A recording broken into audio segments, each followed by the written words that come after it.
you can't repeal. But wait for regret to come. It will call for you.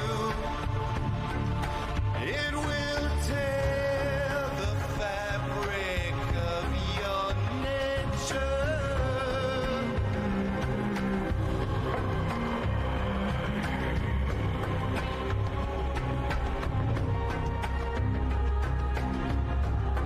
I walk without a name.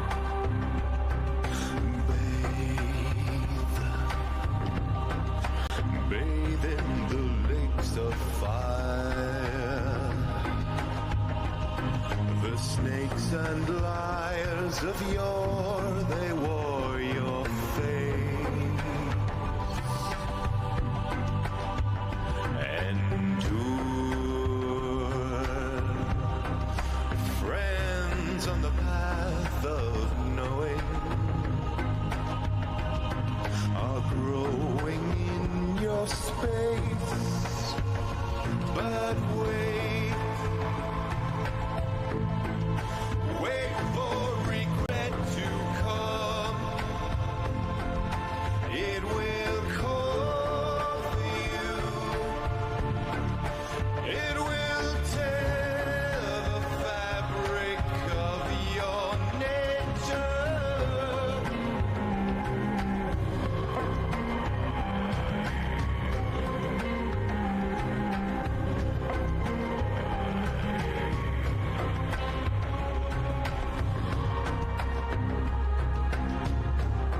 I walk without a name.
Hey, everybody, how's it going? With me tonight, as always, I have my lovely co-host, Mina. Hello, my beautiful hauntlings. Alas, Filia cannot be with us tonight because she is suffering from a migraine. So, give her some love in the chat. And for our guest, I can't speak tonight apparently. Our guest this evening is Phoenix Fire. Greetings, How you everyone. doing, dude? Greetings, everyone. How are you? We're good. How are you, man? I'm hanging in there, man. I'm doing the best I can. How's your car? How's my car? Yes. Well, last week I was supposed to be a part of this, and then come to find out, some little kid texting on his phone decided to veer right into my car. Let me explain. I am a 37-year-old man. Most people drive brand new cars. I don't care about that stuff. I love a classic. So I bought a 1993 Honda Accord LX. Yes, 70,000 miles on it. How did got you? it for some little old lady had it. She passed away and it got passed down to her daughter, in which I worked with. And she's like, hey, we don't need this car. You want it? And I went, oh, I drove one of those in college. And it looked to be in pristine condition, 70,000 miles. It didn't look like anything was wrong with it. So I've had this car and I've been restoring it. And it looks incredible. I used to be a car detailer. So, of course, I restored the paint. I did everything I could. And I'm also restoring some stuff under the hood. Well, this little punk decides, let's text and drive and hit someone on the road. And that person happened to be me. So now I have to start back from square one. And he dented my back fender. And if you know, with older cars, especially a 93, do you understand how difficult it is to find parts for that car? Not just that, expensive too. Oh yeah, expensive. And I have dumped a lot. I bought it for $1,000. I got a steal. But the parts, oh my God, I've put more money into the car than what it's worth. But it's a classic. I wanted it. Yeah, I had a brand new car. I had a Chevrolet Spark, but I was like, you know what? Why make car payments? I'm going to buy this and drive a classic. I don't care what anyone thinks. This car is amazing, and it's a Honda. I But- get that. So my car's fine. It's sitting in the driveway. It's sitting in the driveway. I'm waiting for a couple more parts to come in, and then I'm waiting on this dude's insurance to figure out whatever it is they're doing. So, because Yes, I need the money back because Yeah. I need to get my car restored. Saw Goblin says amazing. He says difficult. Try impossible. Yeah. Did I read that But, yeah, right? I was aggravated. I was really aggravated that day, and I messaged PA. He got the pictures. I said, "Man, I am so sorry." Not your So- fault. You Yeah, didn't. well, You didn't Not your slam fault into at all, him. brother. It Um, wasn't, but I could have went to jail that day, as mad as I was, because I was like, "Do you understand what it took to get the car looking like this?" Oh my You can goodness. literally, you can see your reflection in the paint. That's how much I've restored this car, and then Oh he wow. he scuffed it up. The hours I put into that. So Oh my goodness. I'm so sorry, but I'm glad that you're okay because that means you're not. oh yeah, I'm good now. Actually, I'm sitting at home. A lot of people know. I'll go ahead and talk about this. I know it may be off topic, but I don't get to drive my car for a while. I'm actually sitting at home for a month. I did release a video. I think I put it on Twitter as well. I'm having some heart issues, so I'm on a heart monitor. So my doctor has told me not to drive for at least a month with my heart monitor on. Until I can get some more tests done. So that's fine by me. So while I'm sitting at home, I'm waiting on this insurance claim. And when my parts come in and everything goes okay, hopefully with my heart, then I can get back out there and get this car back restored. Right. Apparently, what the fuck drives a 92 Toyota Camry automatic? Nice. I'm not seeing these live comments. I don't know if I'm doing something wrong here. Make sure it says live chat at the top. Give me just a moment. Live YouTube chat. notoriously changes that to top Oh, chat. Wait a minute. Hang on. I need to be on YouTube. Oh, Duh. well. I'm not seeing it. PA, are we friends? Yeah. Are we friends on here? I don't know. I don't have a notification from you. That's odd. Weird. Yeah. What, on Discord? Or On Yeah. YouTube, I can see these like comments. Well, it would. well, you should. You would go to the. You would actually go to the stream. Yeah. The stream. I put. Well, Yeah, let me link it again. I just DM'd you the link to the stream. So Okay. Here it is. I've opened it. And I want to let you know that Reaper did get a hold of us afterwards. There it is. He thinks we should have a moment of silence for the car. Who said that? Reaper's her.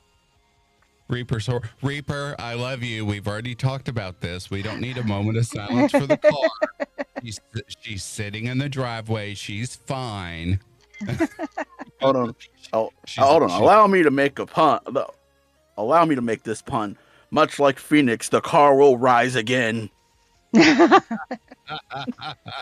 Okay, so if you didn't get the notification, make sure you are still subscribed to the Nevermore Collective Actually, I'll do that right now. I will and make select sure all. the bell is rung Yep, all the it's way.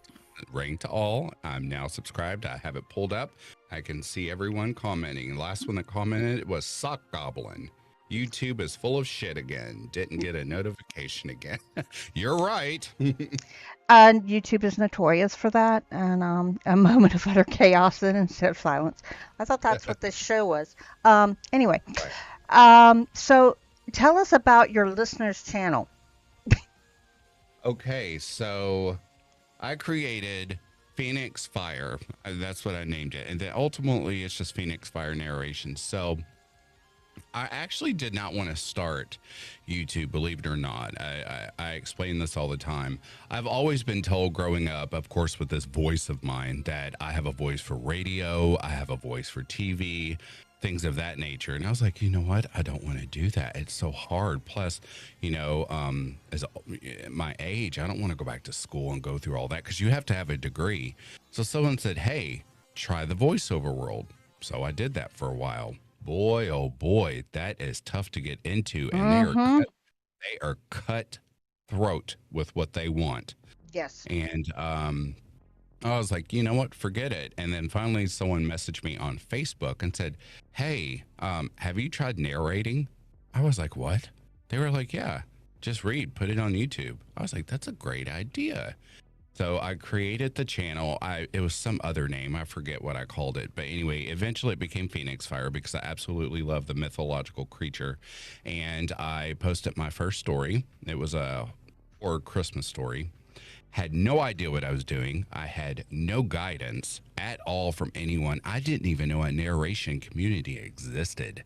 You understand how many weeks and months I studied to get all of this. So long story short, I went out, I bought all of this equipment. I had a sound shield, some cheap USB microphone. I did, however, happen to invest in a really good MacBook Air. Got everything set up, got this recorded, and luckily the author from Reddit was like, great job, thank you. And then she put it on her personal blog and shared it. And from there, I was like, let me keep going. I'll give it a couple more videos and we'll see if I like it. I started getting positive feedback. And then I met someone by the name of Dark Little Voices. Love They Dark came Little along. Voices. I love that couple. I cannot express how much they have been the wind beneath my wings, no pun intended, wind beneath my wings since I got it started because I did a story of theirs. And ever since then, I was like, I'm doing this and it's not my channel. I'm going to do this for the people. And I started with crime. No one seemed interested, even though I thought that was going to be the it thing. And then I started doing horror and they're like, dude, your voice, you've got to stick with horror. So I was like, sure, let's do it. And ever since then, here I am. It's been wonderful. And you have a really cool channel. Oh, yeah. Yeah, Oh, yeah. I have been listening, so Thank I you. used to appreciate I that. used to comment a lot more. Mhm. I don't now, mainly because I got burned. That's a nice way to say it, right, PA? You got burned? Yeah. What happened? I left a message for a narrator who Mhm. I'm not going to name. Sure. Um, and I left the message with a little bit of, advice because I noticed that she was trying to get her cadences and her tone quality to be the same as a different narrator. And I'm like, maybe if you just use your regular voice and because I could tell the difference because at the end when she wasn't narrating, she was just using her regular tone and cadences. And if you use it won't be so unnatural for you, and it will give you more, uh, possibly more people listening because it sounds really good. I mean, your voice is good. It's really good. And she said, somebody your size, she's been at it for so long, doesn't have the right to tell anybody what to do. Okay. Okay. And then she went and blasted me on Twitter. And I was just like, okay, you know what? Done. Well, a lot of my people, just speaking on, the channel that I created for everyone, a lot of the comments are just like, yo, this is a great story. And that's what I mainly ask the audience for. Like, if you want to critique, fine. There's always going to be that those people that want to critique, that want to bring you down. I ignore the negativity. We already have enough stuff going on in the world. So anyway, I just simply ask, the subscribers and the listeners, hey, leave a comment. It's not for clout. It's not to build the channel bigger. It's not me being greedy. It's literally me trying to get feedback so I can provide stories that the listeners would love to listen to. Right. And luckily, it's been great feedback. They're just like, oh, awesome job, or oh my God, dude, your voice, it either scares people or, people enjoy it. So thankfully, I haven't had that situation. I did have one person, however, that really disturbed me, and not a lot of things disturbed me, but some dude under one channel, I deleted it, but he was like, you're sick. Do you kill dogs too? I was like, what? I was like, where did that come from? Hang on just a second, because I have to give a shout out to Sock Goblin. He says, Phoenix, that's a compliment. At least they didn't say you have a face for radio. Yeah. Sock Goblin, I've heard that before. Thank you for typing that. Everyone has said that before. Thank you for that. That is hilarious. But anyway, so yeah, this dude comes out of the blue and says, do you kill dogs too? And I'm just like, what type of sick person are you? And what basement are you sitting in? What is going on? Okay. It's just, No, I was just trying to be helpful. I wasn't even really giving constructive criticism. I was just trying to be right. helpful. Correct. Yeah. I've noticed some people have some problems with. Hi, Christine.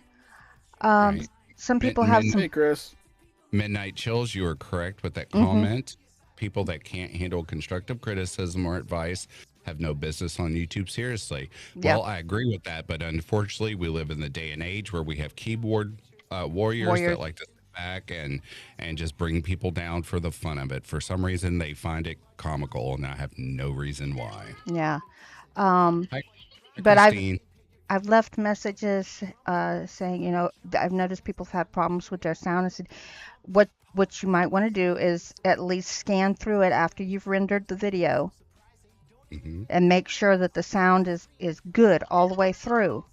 I Right, listen. yeah. I'm anal. I listen to the whole dang video just make sure it doesn't drop anywhere. But Yeah. you can just scan through it and you'll be okay. And then after you put it up, as soon as you can listen to it live, because YouTube has a habit occasionally of Mhm. dropping the volume. Oh, yes, they do. Mhm. And it has happened to many narrators. It's not just going to have it's not going to be just once. You listen to the first ones on my channel, you can barely hear it. So Art but likes to spike the volume of the music sometimes. Yeah. That's another favorite of it. yeah, So they like I to have- spike. I've learned a trick. I'm not sure what DAW everyone uses to record in. I still use Audacity just because I'm a big fan. I've tried some other DAWs, but I just absolutely love Audacity. We all love what we like. I love Audacity.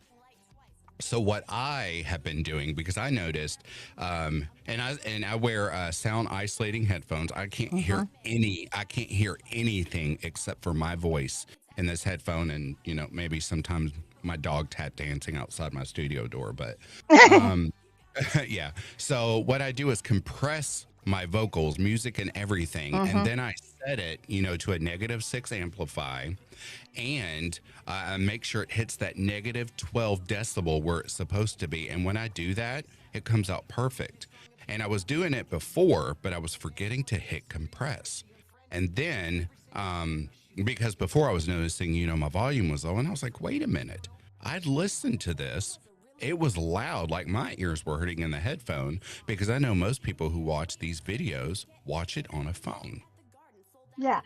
And finally I figured it out, and I've had no more issues. So, me, I don't know if you're having any more issues with this or not. I haven't had issues for a while. Hmm. Um, but those first videos, you can really hear it, and it's a learning curve. It really is. We all have Yeah, to go it through is. that. It Um, is. Yeah. and I also, since I use Audacity to do my audio, and then I pull it into um, DaVinci's Resolve to Oh my God, I use that program too. It is absolutely fabulous. I love that program. me too, and I pull it Yes. in there to do the video, and that gives me the ability to look at the volume again, making sure that it's where it should be all the way Yes, through. because DaVinci Resolve will not mess with anything, and I still explain to all narrators who are starting out or paying all this big money for these programs, and that's fine. That's absolutely fine. Do what you do, but DaVinci Resolve works just the same as Hmm. Adobe. It does. It has the It same features and everything, it's some of and it even better, in my yeah, opinion. and yeah, in my opinion as well. And the things you can create are just absolutely mind boggling. But I, they never adjust their sound. And when you render it, that sound stays exactly the way you left it. right. And YouTube And doesn't alter it. you can have like I've got an opening and an ending, which is the same. It's the walking up the stairs, opening the door, going in, I walking down. remember seeing, yeah. And I've got my big Phoenix bird that goes Right. into the big, yeah. Hmm. And I can fix the volume on that to match the volume on my video that I'm working on. So there's no Yay. big, huge change. Right. Yay. Midnight chills. You love Da Vinci. Yay! Actually, Yay. Midnight Chills, I have a compliment. I My was only complaint is the constant updates. Midnight Chills, I have an answer for that. So I'm a huge Da Vinci user, just like Mia is. The reason they update so constantly is because of all of the suggestions that the users are making. Because most users did not pay that $300 for the studio version; they want the free version, right. and certain features in that we feel shouldn't be paid for because they're just simple filters. You can go on the internet and get filters for free, so why not just go ahead and incorporate that into your program? And So, they're pretty responsive even to the free users, which is nice. oh yeah, Um, I I do have a habit of if I'm in the middle of working on a video, if it says that there's a update, I will wait until I finish that video or any video that I've got in the pipe before I do an yeah. update. My Um, my only thing is with the updates, is I have a Stream Deck as part mhm. of my whole setup because it just helps me. All the buttons are here.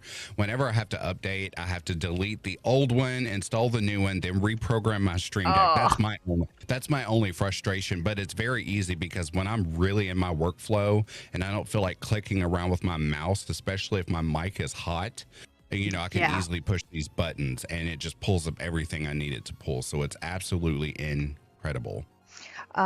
Okay. One, Midnight, I am very envious of you because I wish I had the money to pay for the full version. And Yes. two, Christine, Oh, Filia has a migraine. Last yes. we talked to her, she was at the urgent care to get a shot. We're Mhm. hoping that she'll feel better later. Um, but Midnight, you know how you this paid goes. for the midnight. You paid for the full version. Well, in that case, ignore what I said. I have no idea. I do know the full version has some features that the free version can't use, but the updates they're just good. They're good. At least it's not like you're an Android or an iPhone where you're getting an update what seems like every 2 days. Oh, tell you. For Um, me, I use Vegas Pro for my editing software because, Never heard as of that.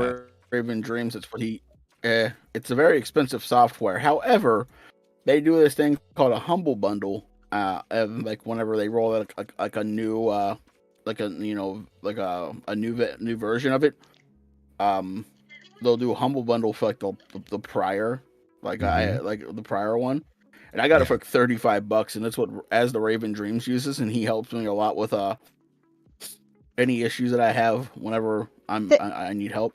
So it's convenient for me having if I say, hey Raven, how do I do this on Vegas Pro? He can just straight up tell me. He doesn't have to go, all right, let's get in voice chat. Let me see what you're working with.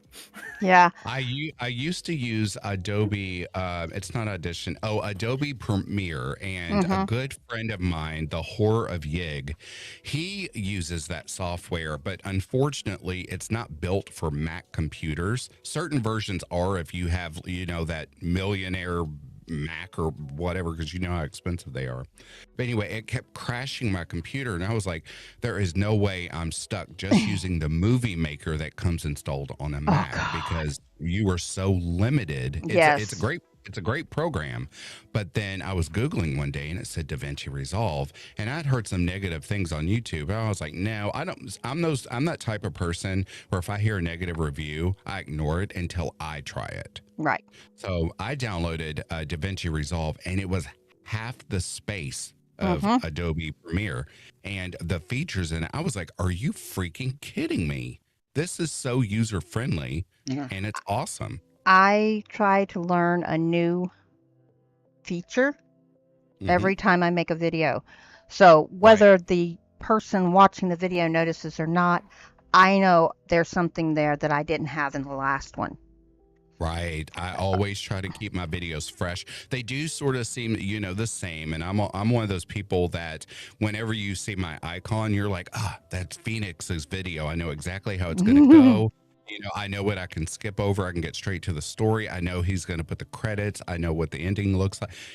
But I also try to put in those new things. And Mhm. eventually now people are starting to be like, oh, he's changing things up. So Yeah, I'm just like you, Mia. For the surprise factor, I get that. I've been wanting to put a end video, not by uh, YouTube, um, watermark in the See, video, and I see, knew I you could have, do that.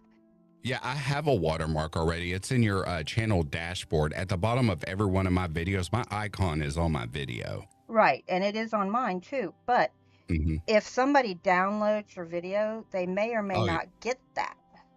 yeah, and they can actually use your. Oh, you're saying they can download your video without the watermark. Right. Oh, And so yeah, I that is a wanted problem. something that was more permanent. You'll notice in a lot of my regular videos, there's the image and it changes sizes depending on the image that's up on the screen. I wanted something more uniformly. I knew you could do it with DaVinci, but I didn't know exactly how. Well, last week I figured out how. So Wow. that's coming, Nice. guys.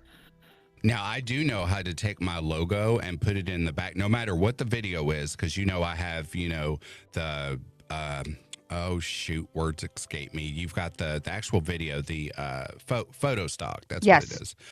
In the background, the video stock. And I've learned that now I can take my logo and take the opacity of it and make it a 20, and my logo will stay there the entire time. Yes. Because my other fear as well is that someone can convert my video in MP4 into an MP3 and steal my audio. So I got to thinking, I was like, should I be like one of those weird DJs, like halfway through my narration, just be like Phoenix Fire narrations?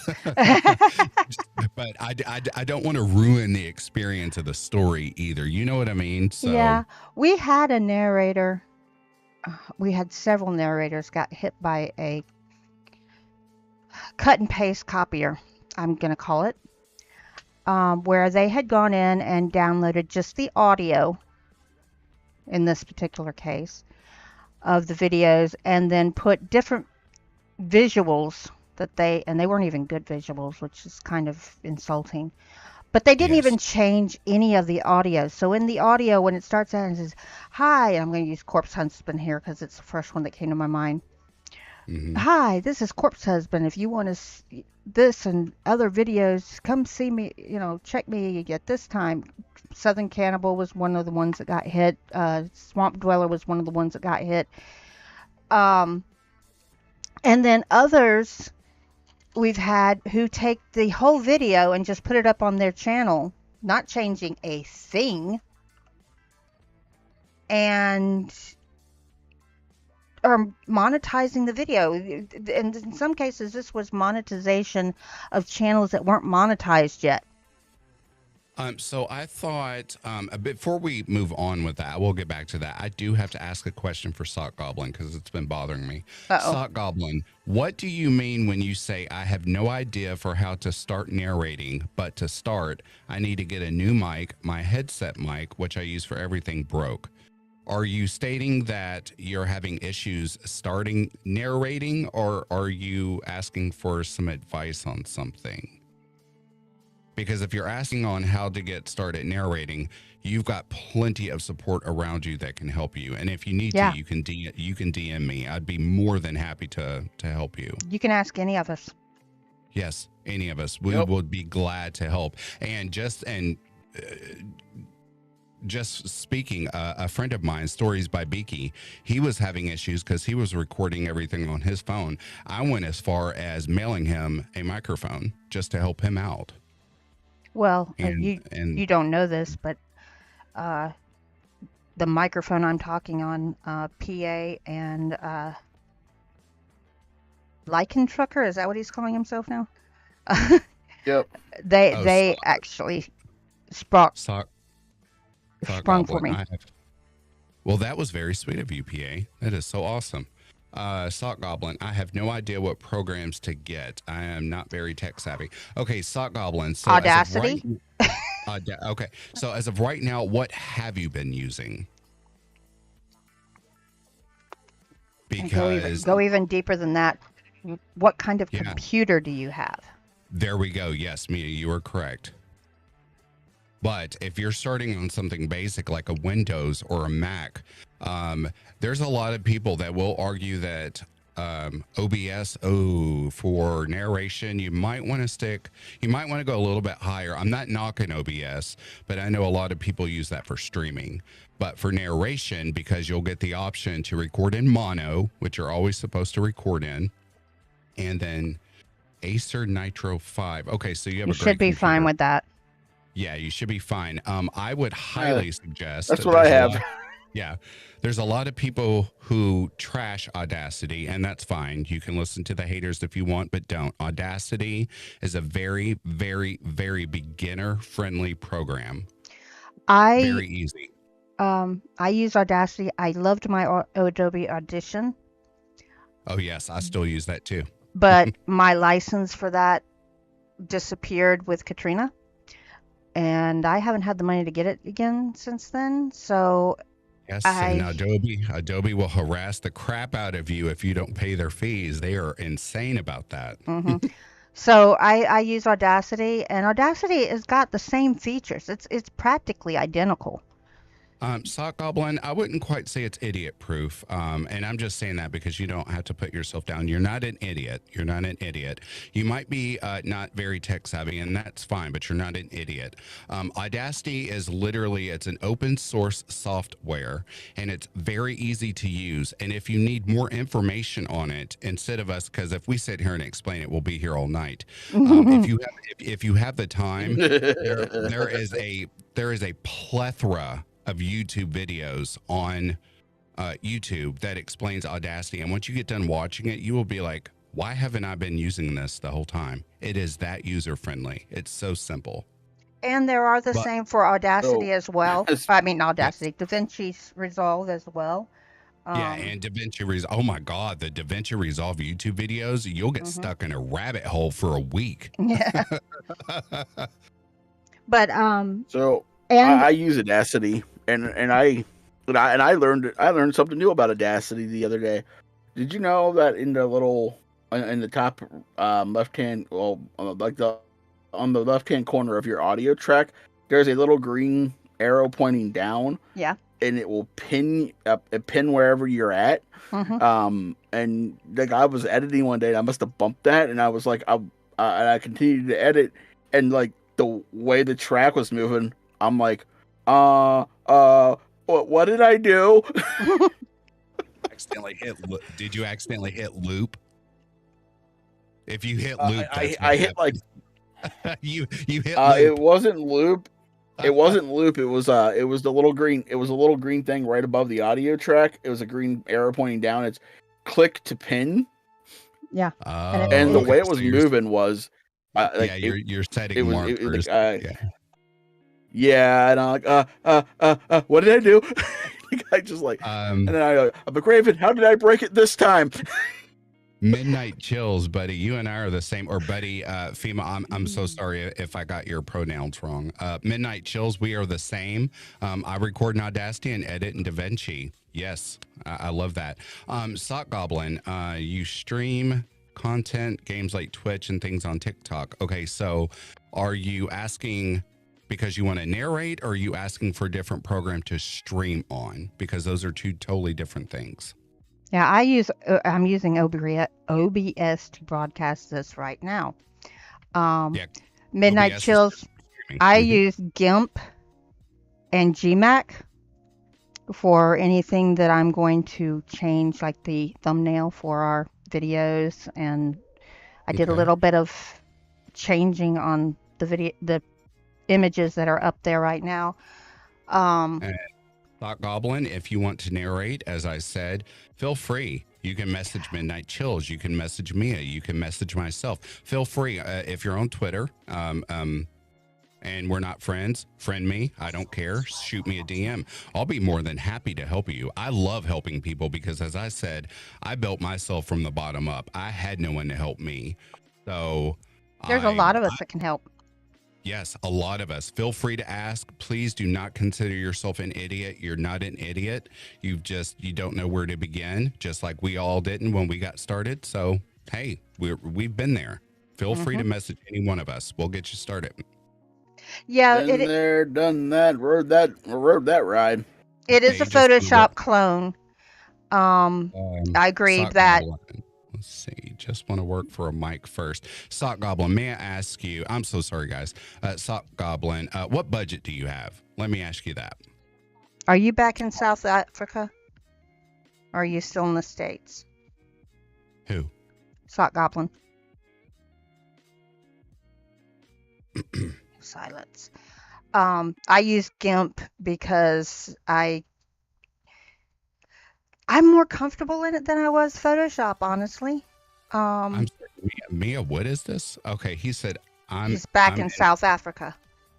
South Africa. Yes. Well, anyways, if you would like to, Sock Goblin, if you are searching for a mic, I don't know if you're saving up for a certain mic or if you're asking like what mic should you get to get started, but there are a lot of great options. I don't know about anyone else. I started with a USB.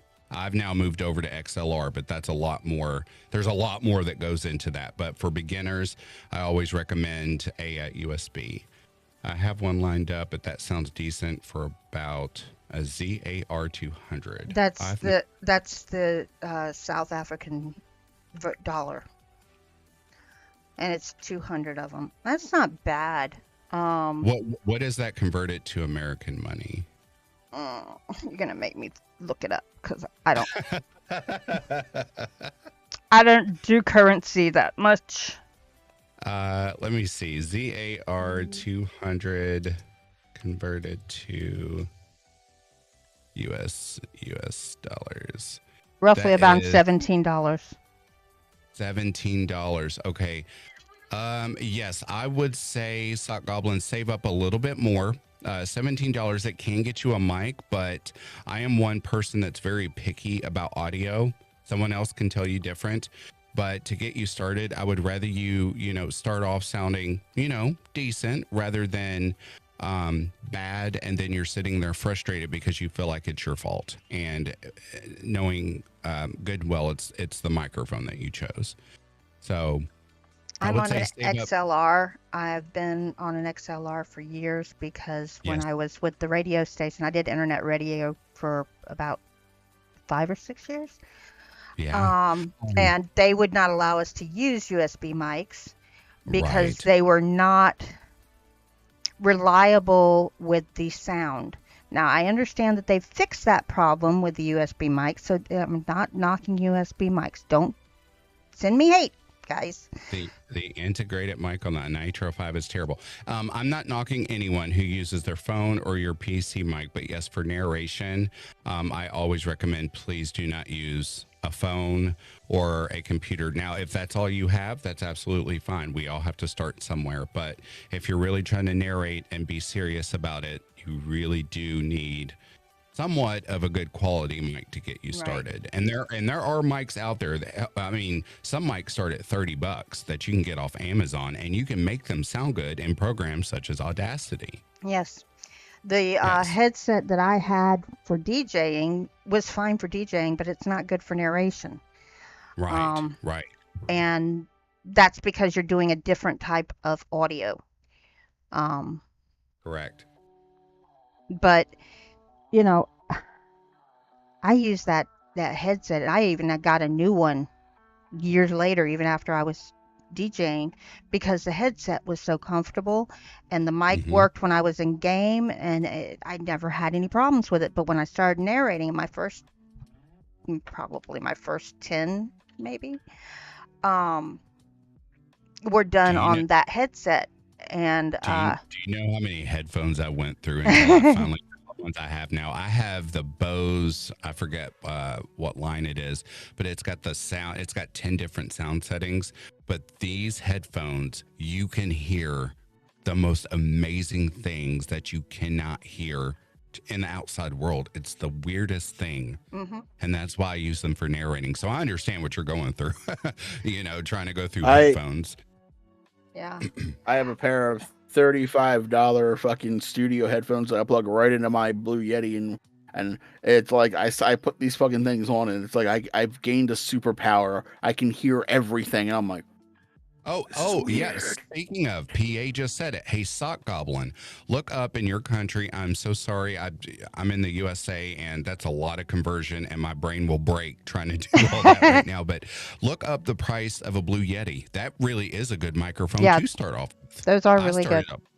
I started off with a Blue Yeti. Now, do keep in mind they're very sensitive. So if you do happen to go with that mic, you're going to want to make sure that you're sitting somewhere quiet, because it will pick up things from 5 blocks away. It's ridiculous. Now, and sensitive. That's one of the problems I'm having with mine right now. If you look Mia in, can tell you. Mia can tell you when I was living at my old place, and a fucking motorcycle went by. You heard that motorcycle from before it got about a mile before it got to my house, from a mile after it got to my house. We just sit there and listen. To my house. You're like, forget it. I need to re-record this entire thing. Yeah, I'm kind of having the same sort of problem. In the middle, I've got a dog. I would be in the middle of a paragraph, and a motorcycle would come, and I could hear it, and I'd hit the space bar to stop. I would delete what I just recorded, and I would just wait. And I would wait for like 10 minutes before that bitch passed, before I could finally start recording in silence again. And that's one of my problems right now. We have a new dog in the neighborhood. Bless his heart. He is not trained yet. Yes. 3 a.m., 6 a.m., 9 a.m., 12 noon, 3 p.m. I can set my clock by this dog outside barking. I literally can. Yes, Midnight Chills. I used to DJ on. We started on Paragon Radio, and then we went to MMO Radio, and then we went to War Radio, which was World of Role Players Radio. Right. And then, well, Katrina hit, and I had to get a new job, and I'm so sorry about my that. new job was an asshole, and even though I told him there was only one day a week that I was having problems with him, and it was Saturday night, and I said I need to leave by 6 o'clock every Saturday because my show starts at 8 p.m. Saturday. That gives me time to get home, eat, set up, everything. Never failed that I was there until 1 a.m., 2 a.m., midnight. Never failed on Saturday night. And I told the guys, I said, I just cannot. If I can get to where I can actually DJ, I want to keep DJing, but I can't do it when somebody schedules me, even though I put in my availability to say he can't schedule me for that. He does it anyway. Right. So yeah, you know, it goes that way. But actually, PA brought up something else, and I wanted to ask you what you do. PA and I basically, when we record our audio, we record it the same way. We're doing, you know, if I screw up, I take it out right then. I will now I put it over in a file called bloopers, but I used to Doing just that. delete. I've already started doing that one. When I first started, I just deleted it and said, "Crap, I gotta do it again," you know. But now you guys are gonna get my 500. I got 500 subscribers, and I've got to finish doing the editing and get it up. But my 500 subscriber is going to be the blooper reel from when I started to the end of last year. Might take me till the end of this year to get it up. Right. I have a good friend who's a narrator of mine. His name is the Sandman, or Oh, I T.S. know and- him. Oh, he is incredible. I love that guy. He is I so love laid listening. back. Yeah, and he's been missing in action, but I understand he's got a life, he's got a family. I get it. Oh but yeah. he is the one that gave me an idea. He actually has 2 blooper videos on his YouTube channel, and the very first time I heard it, I cannot tell you how long I laid in my bed and laughed until my stomach hurt. And he said, "Hey, brother," we finally did a collab together, and he said, "Hey, brother, you need to do this." He said, "I have a feeling you're one of those people that mess up when you record and you're cussing and screaming." I said, "You don't know me like that, but yes, that's me exactly."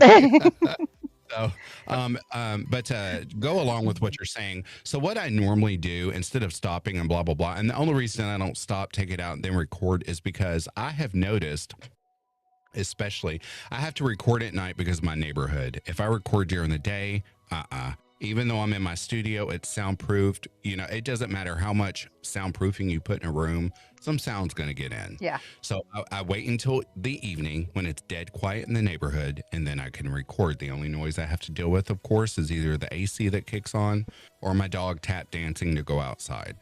Sorry, I hit my mic. Right. Yeah. Or sometimes I'll hit my mic, or Or I'm that. taking water, or I burp. I burp out of the clear blue sky. Oh no, I got the hiccups when. Oh, I've done that too, and I'm so mad because I was almost done, and I know, where did I hiccup? I was doing a monster's voice, and you know, sometimes when you have to do those like low growls or a different type of voice, and you're shredding your vocals, but you're just doing it for the art, and then I had a hiccup. I was like, forget it, I'm done, I'm going to bed. But anyway, so what I normally do is I record straight through. If I mess up, I just mess up right then and there. I'll start over. And then when I go back and edit, I edit everything out. Because if I stop and restart, I've noticed my voice sounds different. So say if I'm saying the girl was walking through the woods, something happened to be over her shoulder, and I mess up, delete it, I'll come back and be like, the girl was in the woods, and then it all sounds completely different, and then my whole narration sounds weird. Yeah. So I just do it all in one take, and then I go back and cut out those those mess ups and put it in my blooper video. There are every well, I can't say everybody does it different, but we all have our own way of handling that. Right. Ooh, pitch shifter. I have tried using that and I haven't gotten where I'm Pitch very good shifter? at pitch shifter. It takes your voice like mine is right now, and I'm going to do it on my own without a pitch shifter. Sorry, guys, but I can go way down here and talk to you like an old man. Is this a like free program or a software or something you buy? It is in Audacity. Audacity has it in there. It's one of the Are you filters you can serious? use. Yeah. I have not noticed that. I haven't played with it a lot. And Sock Goblin, yeah, those old brass covered standing mics, when they got to where they were, the ones that were powered and that if they had a short in them and you accidentally touched them and got shocked, yeah, that was, whoa. A pitch shifter. You It guys was blown my shockingly- mind. You all have blown my mind. Was it? I didn't know there was a. I've been going in and using like Yeah. oh, I'm gonna get you, and then I'll go in and then I'll do an amplify down to like -60 to really deepen my voice. Or I have a website that I go to that I put it in that changes it. I had no idea. You guys are blowing my mind right now. Yeah, it is in DaVinci too. There is one in DaVinci too. What? Some people actually use DaVinci to record. I don't. See, Um, I've seen that and I try to figure it out and I actually don't like it. Maybe it's just because I am so pro Audacity. yeah, I can't help it. Audacity is just, it's where I started. It's what I love. I've tried to use everything else, but Audacity is just my program. it's just it's very. Once you get to where you can use it properly, it does do a lot. You Oh, know, okay. So chills. you or Midnight Chill, somebody please tell me under where is this pitch shifter? I'm sorry. I'm going to go on about this until I figure out what it is or Okay. where it is. I would Hold assume it's under effects. Yes, it's under effects. Okay, Give I've me a got it minute. open. Let me I'm see. opening Audacity. I didn't have it open. Of course, I see change. I see change pitch. that's it. Oh, well, yeah, I use that too, and it doesn't seem to work as There's well. Yeah. also. I have to look at the thing so I can see it to name it because there's another one as well. And I also have the new version too, so there's a bunch of plugins I need to go ahead and get installed in this, and maybe it might have some. Noise Here. gate. Um, Noise gate. I used to use a noise gate. Now, actually, I use Sweetwater. I don't know if you guys know what that Mhm. is. It's a company that sells all of the equipment that we have, and one of the guys that they assigned to me happens to be a professional voiceover artist. Ah, And he's the one that told me that and I'm not knocking anyone. If anyone uses it, go ahead. But he's the one that told me that a noise gate is the most absolute terrible thing you can use when you are doing narration or voiceover because it distorts your audio. Weird. well, the problem there is I have, and I don't know if you can hear it right now. My air conditioner just came on, and yeah, Mhm. it's loud, and it's right outside this window I'm sitting in front of.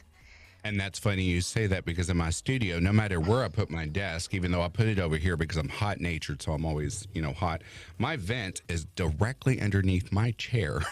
My vent is behind me and above me, but the Oh. air conditioner unit that's outside the house is Mhm. just on the other side of the window outside. Hello, CCG. Hi, creepy clown What's girl. up, CC? I call her mom. She's such a mom to me. She's a mom to She- everybody.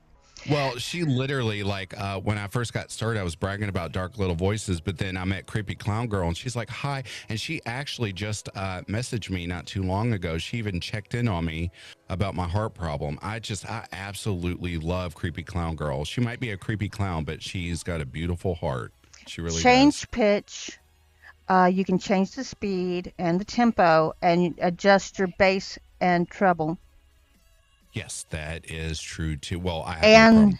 you I can have do no problem with distortion for monsters. Distortion is really cool with monsters. But I will say, when I did my Banshee voice, I really Mhm. just softened the volume Really? and put it underneath it and Okay. put a little bit of reverb in it. So, well, I kind of cheated with the reverb because I put one copy of the wave on top of another copy of the wave, I love a reverb. which I love a reverb. even though there was a reverb naturally there, it wasn't really what I wanted, so I made what I wanted. Right. But that was something that bothered me too, is I couldn't find any banshee cries or wails or anything like that, so I had to make my own, which the video itself took a year to get out, if that says anything. Hey guys, I gotta run upstairs for a few minutes. I'll be back as soon as I can. I need to go help my girlfriend with something real That's quick. fine. I Give was her our just- love. Yes, say hi. I was just sitting here thinking, I hopped over to Twitter. Midnight Chills, now your name is really ringing a bell because you're in this thing. I totally forgot. You and I were the one that was just on Twitter hollering at Team YouTube because we both got the same warning. That just dawned on me. I'm so sorry, Midnight Chills. Oh no. That's the one Yeah. you were telling us about.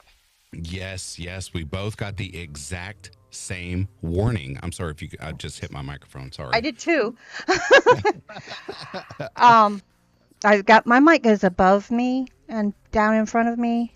So, So I have 3 microphones. I have my main one, I have my podcaster, and I still have a USB microphone. I have my Elgato Wave 3. I will never get rid of this because I waited for 2 months in line for this thing. oh, Yes, but it is awesome. It's one of it's only $99 now. It was almost $200 when it came out, but the reason I love this microphone is because it has clip guard built into it.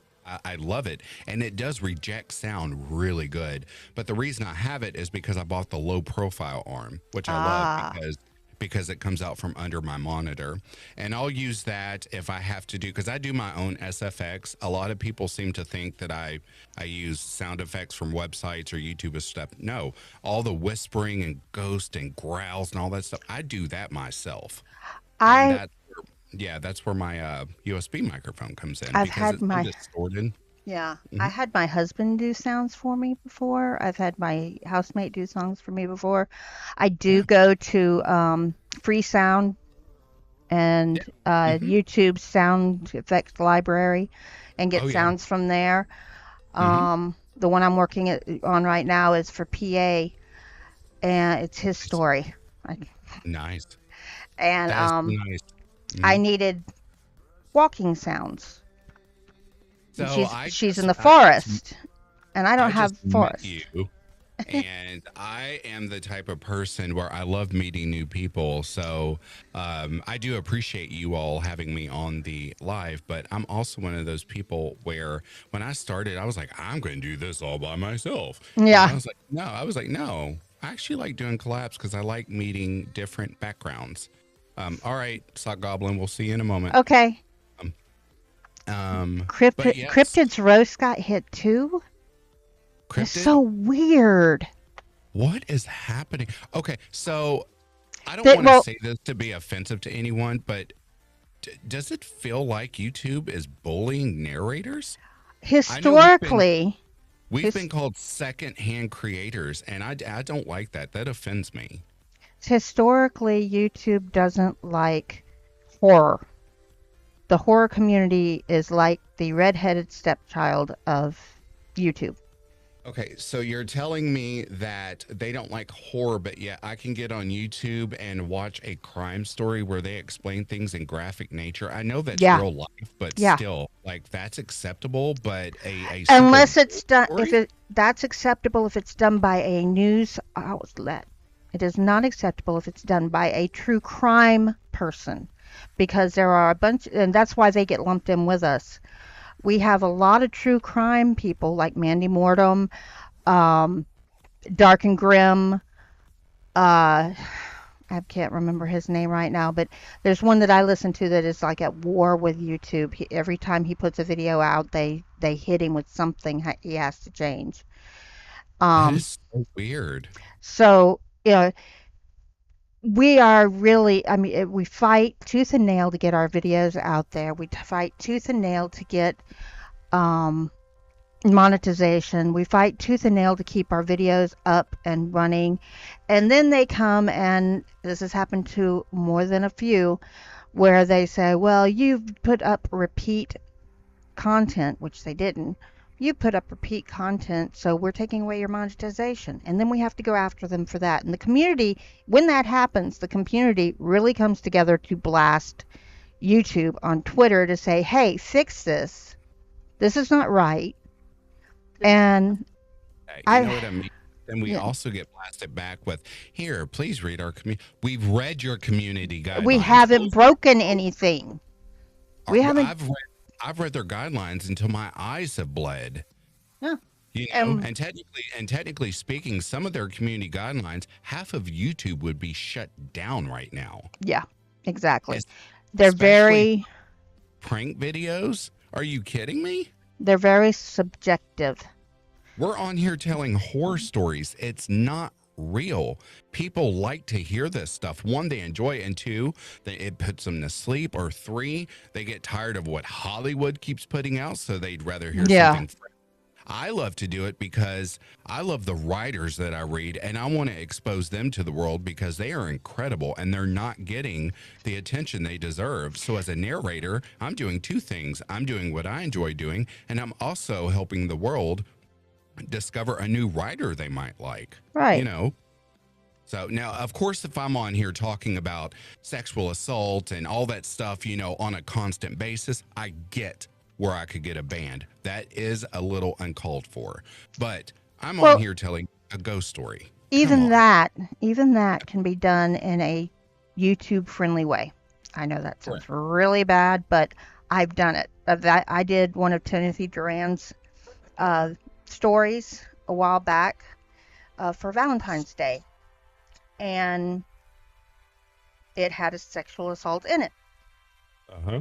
He originally had written it with the R word, and he had another word in there that I refused to use no matter whose writing it is. So I went back to him and I said, this word and this word I need a workaround. And he rewrote that section for me. Creepy clown girl, forgive me for not knowing this. She says, ain't that true? DG has a hell of a time uploading his crime videos and it's constantly nitpicked by YouTube. Who is DG? DG is Dark and Grim. Oh, that is, excuse me, I'm so sorry. That's okay. That is horrible. And I'm surprised my new video hasn't gotten hit. Well, creepy clown girl, let's hope not. Don't give him any ideas. Yes. So he gave me a way. He rewrote that little section, Mm-hmm. and yes, it actually came out, at least in my mind, more descriptive and more vivid than just using the word without getting past the guidelines. Yeah. And Your Buddy of Darkness, I want to welcome you. You came and left a message on one of our videos. I think it Your was Buddy Darkness. 2 weeks ago.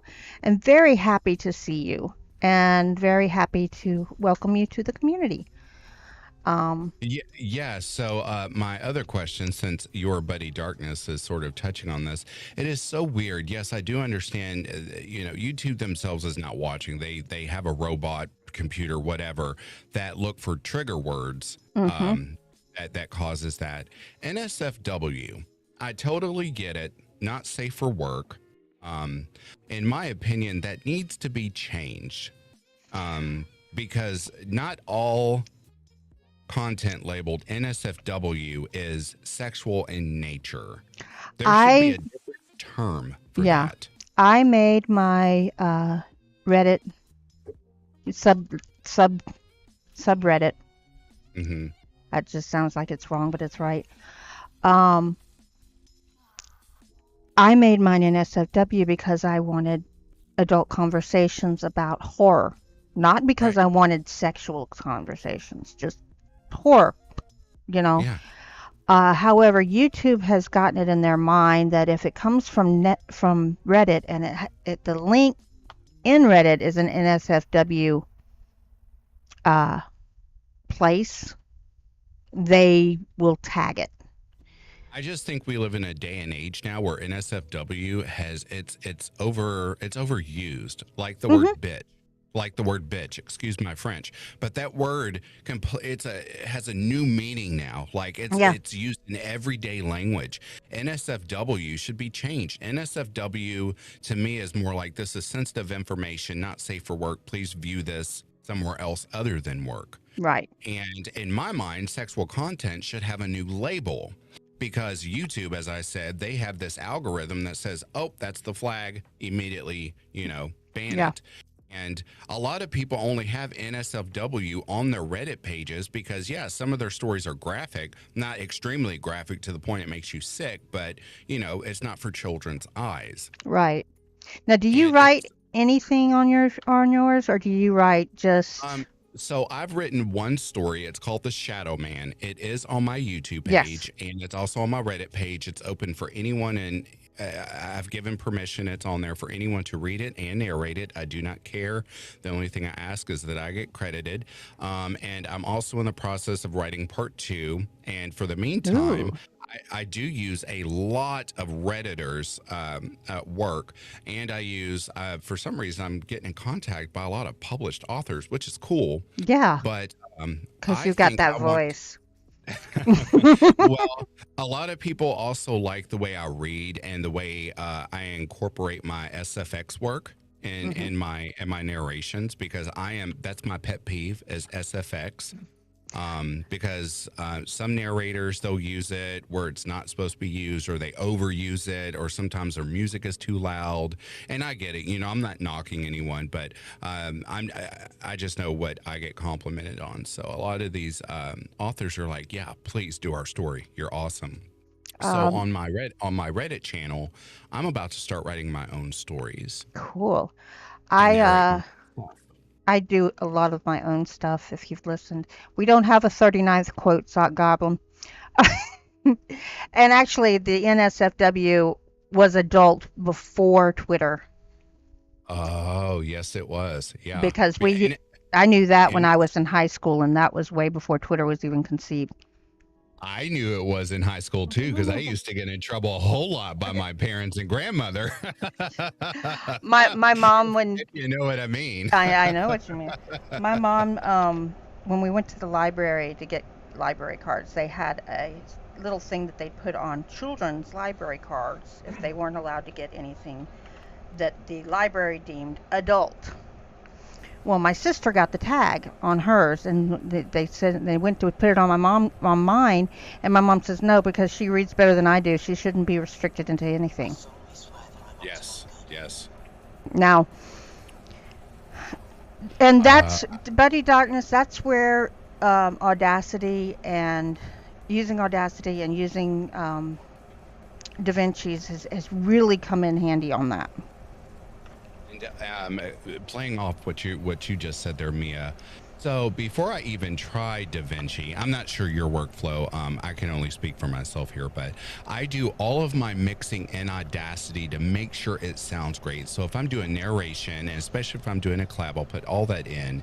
Then I do the music and SFX as I go along. If for Hmm. any reason something does not work in Audacity, yes, I'll transfer it over to DaVinci, because it opens up a whole new world of what you can do with Hmm. SFX music work. That's why I can't express enough that those of you that are confused on where to get started and don't know what to use, please give Audacity a try. You will not be disappointed. No, It's you won't. absolute. It's incredible, and so is DaVinci Resolve. It is so underrated. Yeah, it It's is. it's incredible. When I started, I had started, and I don't even remember the name of the program now. I keep hitting my mic, dang. Um, I don't remember the name of the program now, but I had started using another program, but it was costing me $25 a month every time I opened it. Start a new Really, $25 a month, and really. I was like, I'm on disability. I can't pay this. I can't keep this up. So Right. what I did was I started looking for something free, and I can't remember who it was, but somebody was talking in one of the streams. They were doing something similar to what we're doing right now. And they said, well, try Blackmagic's tool, DaVinci Resolve. And I'm like, hmm. And they were talking to somebody else about it. And Hmm. so that's when I went to look at it. And once I got into it, I was like, oh my gosh, this is what I wanted. I don't need Right. that other thing anymore. And I It quit using it. returned. Oh, hi, Hi, PA. PA. I was like, who is that? Your buddy Darkness, we were also talking about how DaVinci is He very just, much like Adobe. he just Um, sneaked in. That was a horror story by itself right there. yeah, I mean, the nightmare is in the name, so I mean that's my job. It's spooky season. It's spooky season. We're all getting ready for it. Sock Goblin, you'll have to talk to him Speaking of offline about which, 36 because there. speaking of which, are you planning on doing anything special for the spooky season on your channel? I don't Yes. know yet. I don't know. There is so many things I have in mind, but as I said, I'm kind of going through a medical situation right now. Yeah. Normally, I post on the weekends. Like I totally missed my post yesterday, and of course I have some subscribers like, hey, where's our story? And I'm like, I am so sorry, but I also did put out a video that explained like, hey, I may be in the hospital for up to 90 days until they get this figured out, but I'm free, and I'm gonna make up for it, you know, today and tomorrow, so everything's good. But as far as Halloween goes, I don't know. I've been scouring YouTube. I'm sorry. I've been scouring Reddit, and there are a lot of great stories. The issue I'm running into now, usually I get a lot of yeses, but for some reason, I don't know what's happening. Maybe it's just me, or there could be a shift. A lot of Redditors are now starting to say no, and I'm not understanding what's going on. Well, we had Oh. this issue a while back where some of the bigger YouTube narrators were, well, actually, what a lot of YouTube narrators weren't asking if they could use. Oh, And and that, were they monetized? well, some of them were, some of them weren't. So we got into this misunderstanding. Technically, they say I'm monetized because Yeah. I have a merch store Uh, and I have a way people can send me money. I will let you know that I have made, in the 3 years I have been on YouTube, I make $10. My channel is not monetized. I'm at over 500 subscribers, but my channel is not monetized, and it's my health doesn't quit acting up. It's going to take me a while to get there. right. My first, you were talking about doing authors. My first Halloween season that I did something for was when I did Beautiful Nightmares book, A Killer in My Town. Wow. And it took me through from the end of September all the way into December, and I was putting out one chapter a week. I really should put all of that together, but it's in a playlist where you can listen to them one by one in order. Right. Yeah, I have a playlist on my channel too. Someone had asked me, okay, so I'll let the cat out of the bag for everyone that knows. Halloween is my favorite season, but I also know that spooky season will be saturated with narrators getting stories out. And I get it. There's going to be a million stories that everyone's going to try to listen to. So what I plan on doing is my second favorite holiday, of course, is Christmas. Not for the gifts and all that stuff. I hate that part, but I love Christmas because it's a time that you get together. You're inside, it's cold, and you need something to do when you get bored after you hang all your decorations. So what I want to do is something called the 12 Days of Christmas, and start 12 days before Christmas and release a story every single day leading up to Christmas. Of course, it being a horror Christmas story. I would like So, to do that, but I don't have the volume, patience. the volume Oh, okay. of work. I probably do, but I also don't have the stamina that I used to. Right. I get that. Yeah. I'm trying to get back up to where I can be in the chair for at least 4 hours a day. I was telling PA earlier that I feel like I'm sitting on the floor because I usually have 3 blankets in the chair, and last week I had a pillow as well. Trying to keep it from hurting my legs as much. Right. But today, all of that I put in the washer like 3 hours before the show, and it's not back yet. Right. I get that. So what I've been doing too, and I'm going to share this too, just for the live in case it helps anyone else. I don't know if anyone else does this, but what I do, because myself, I mean, yeah, I'm young. I can sit in this chair for as long as I want to, but don't want to, if that makes sense, because sometimes it gets a little tiresome. But what I Yeah. like to do is collect a bunch of stories, and I'll pre-record them. I don't do anything to it. I just read it, leave all the mess ups, everything. I save it. That way, the next time I come to the studio, I'll say, okay, I'm just going to take 2 of these stories, and then I pull them up, I edit them, and get them posted. And that way, I'm not sitting here recording a story, posting it, recording a story, posting it. And that's what I'm going to do for like the 12 days of Christmas. I'm going to go ahead and get those stories lined up, record all 12 at once to get that over with from sitting in this chair that long. And then that way I can just come back and just record, or edit, upload, or I'll go ahead and edit everything and upload it and put it on a schedule. And so I've- that works better for me. I've scheduled everything out until like July of next year. I've got something in every day from July 2022.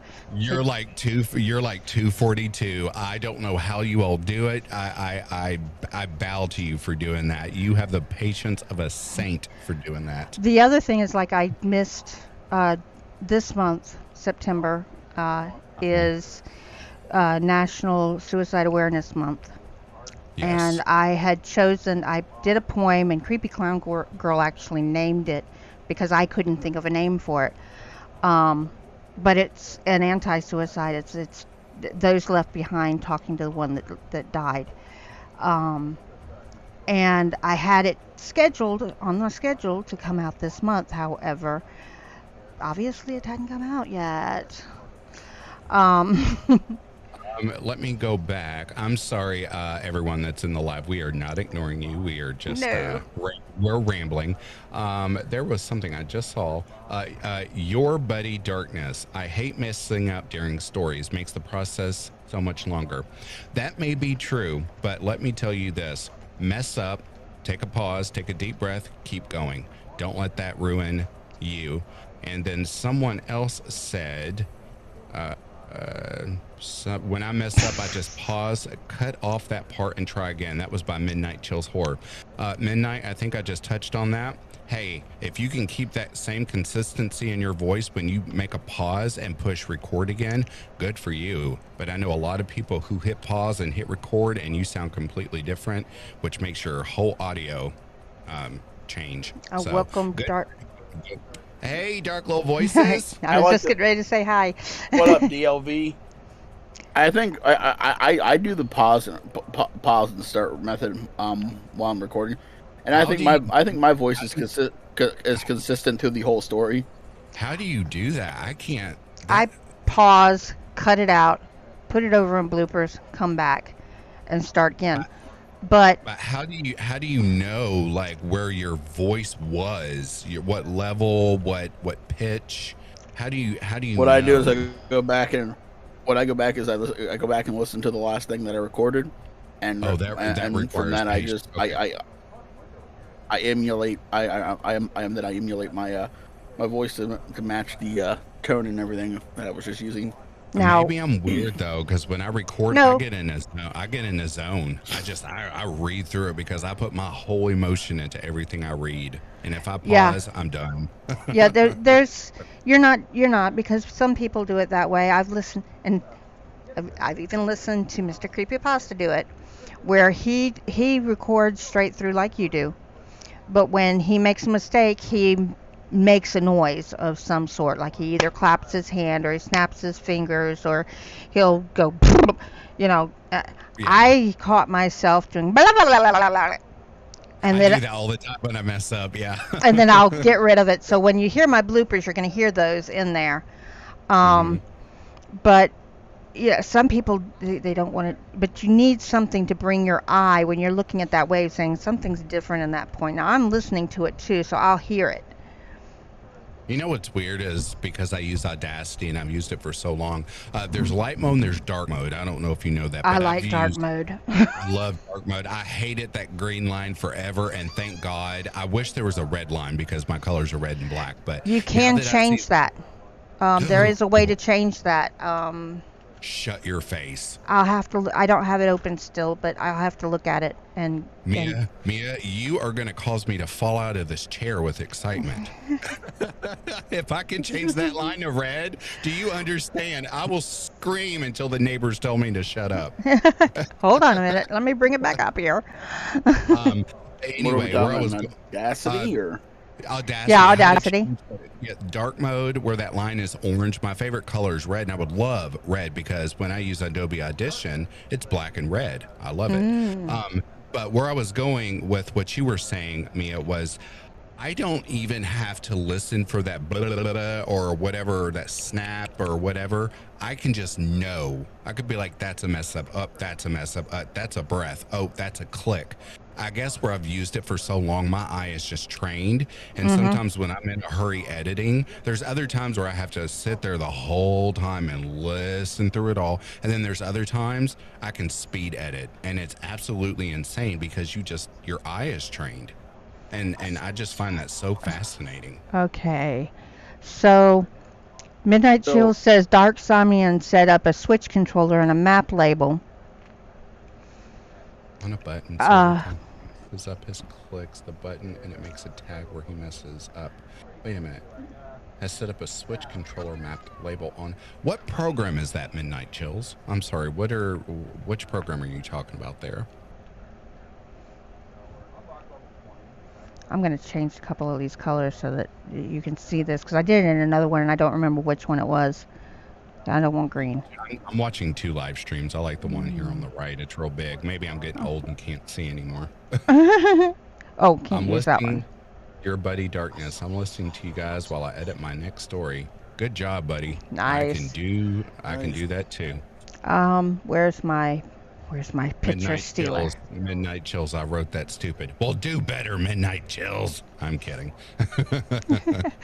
I'm just going to grab. You have failed us. I think he uses Audition. Oh, well, yeah, that's true. I have a lot of friends who use Audition. I think they do have markers in there too. Actually, there's markers in Audacity, and Raven is really good at Audacity Okay. macros and things like that. There's a Yeah. picture from what I just changed the color to red and green from the orange. No, I don't want to keep that picture. When you go to Fact, where fun. I'm Where not it's- seeing what you're doing. Oh, it's on- Discord. Discord, Yeah, if I you go put to the Discord. Let me this is see. easier to choose. Hang on just a second. Oh my goodness. My mouse is giving up.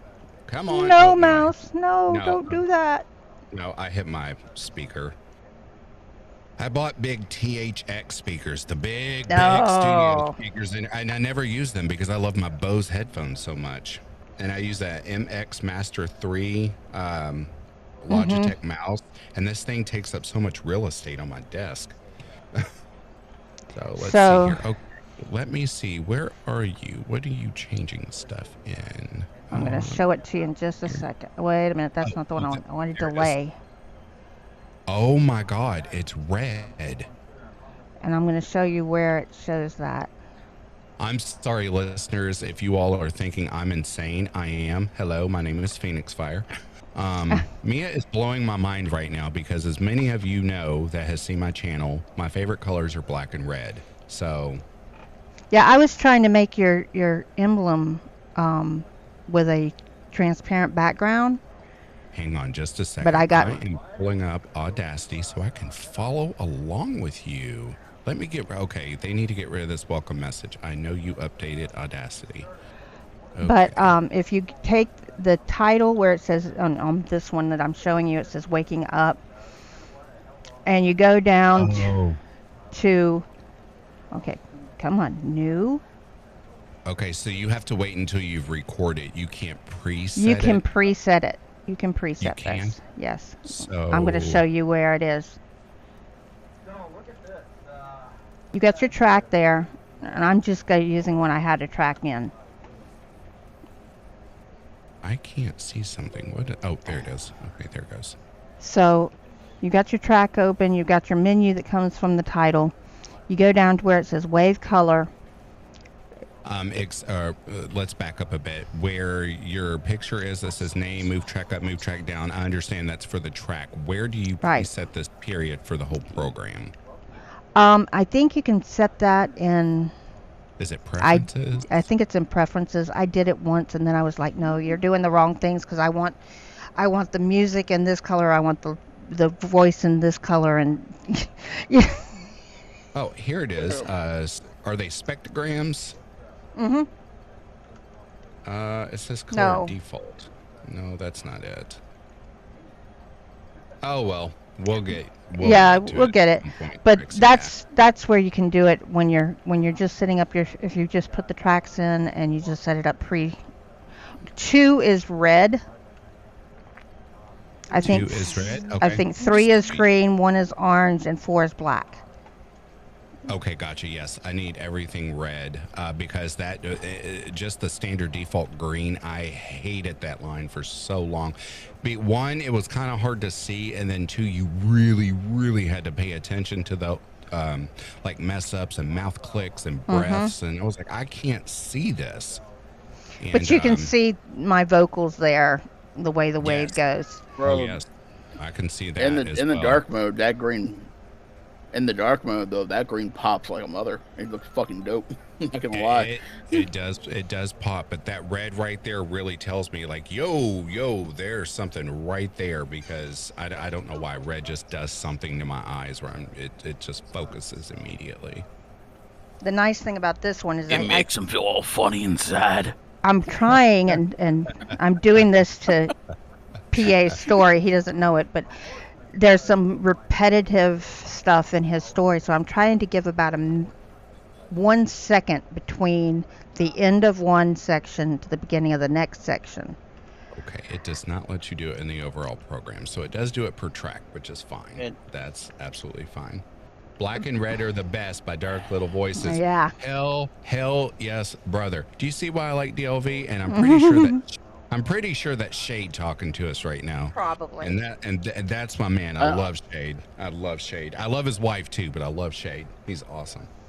But yeah, that's where you do that for that. Mouths. Did you say we both have pretty mouths? Yes. What? Yes, he said you both got Y'all pretty got mouths. some pretty mouths. Mm-hmm. Okay, Sling Blade, and a mixture of, I forget the other movie. I know what movie you're talking about. Oh my goodness. So and I was going to be testing the new Streamlab timing, but it seems that we have got Sock Goblin new toy to play with, and he's just going off with it. Hey, look, I told you I was right. Yes, it's Shade. Duh, I know when it's you, brother.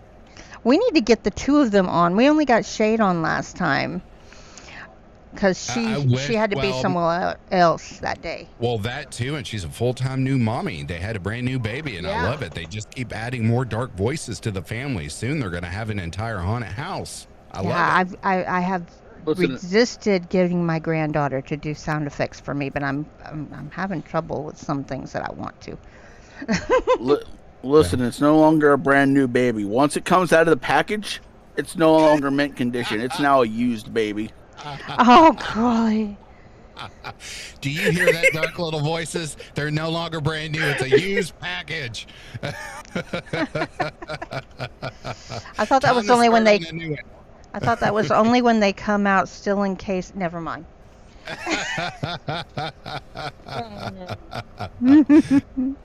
Oh, Lord. Bad. Shade's going to get you. You better be careful. I'm gonna get you. He's probably over there laughing his ass off right now. He probably is. He probably is. Yeah. So He's like terrible LOL.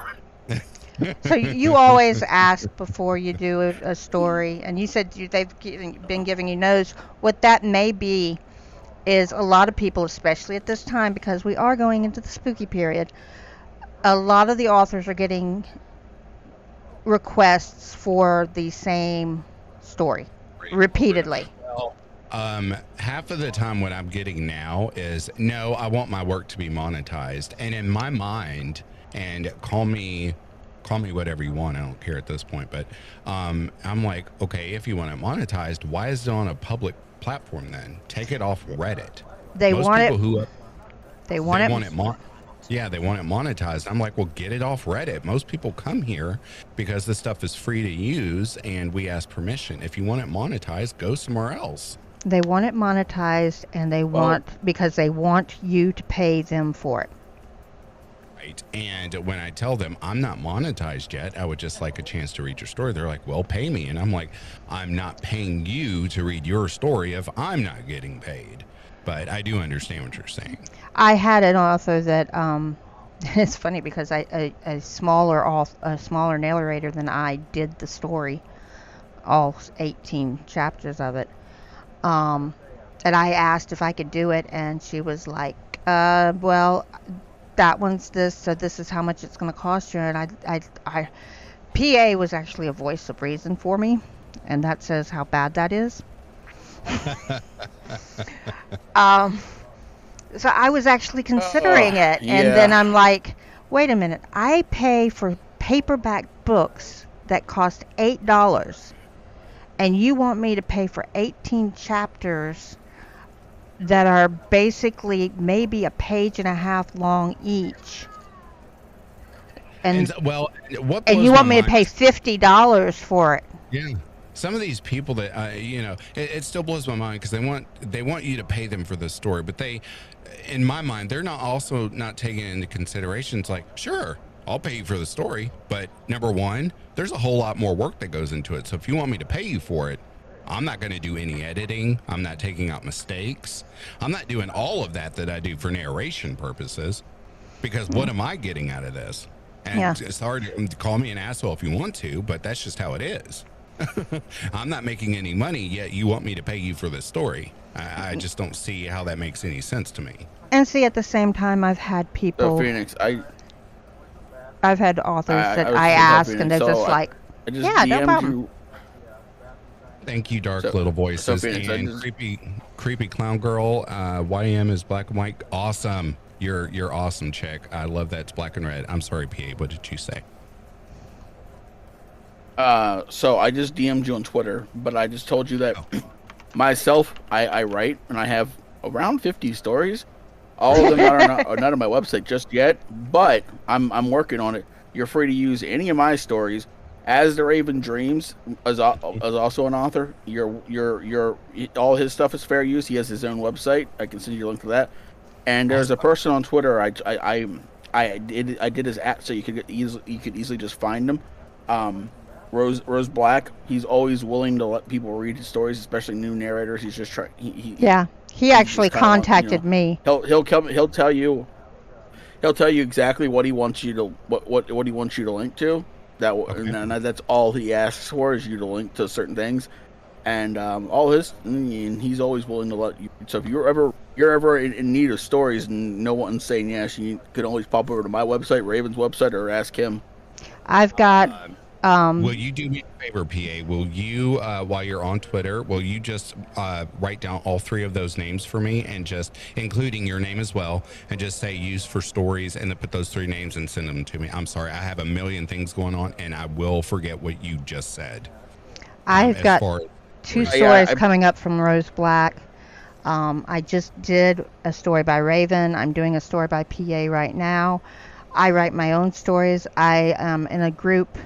I'm in several groups of writers on Amino, and one is called Creepypastas. It broke out from Mr. Creepypasta's Amino, and one of the guys wrote this story from the voice of Slender Man, and I can't wait What? to do it. Are I you joking? no. Congratulations. And That I is an asked him, opportunity of a he's come lifetime. back at me twice saying, are you ready to do that yet? I said, I'm working on it. Yeah. I'm But working on it, girl. You better drop everything you're doing and do it now. yeah, I have a feeling that that's going to be my Creepypasta Day one instead of the one I um, chose Dark Little because, Voices, you agree? Thank you. Midnight Chills, 242 writes to. Oh, yes. 242 and I are the best of friends. I don't use her stories just simply because I'm her go-to guy when she needs a voice, and she's my go-to girl. Absolutely love 242. she's Sorry to adorable. interrupt, Mia. She's adorable.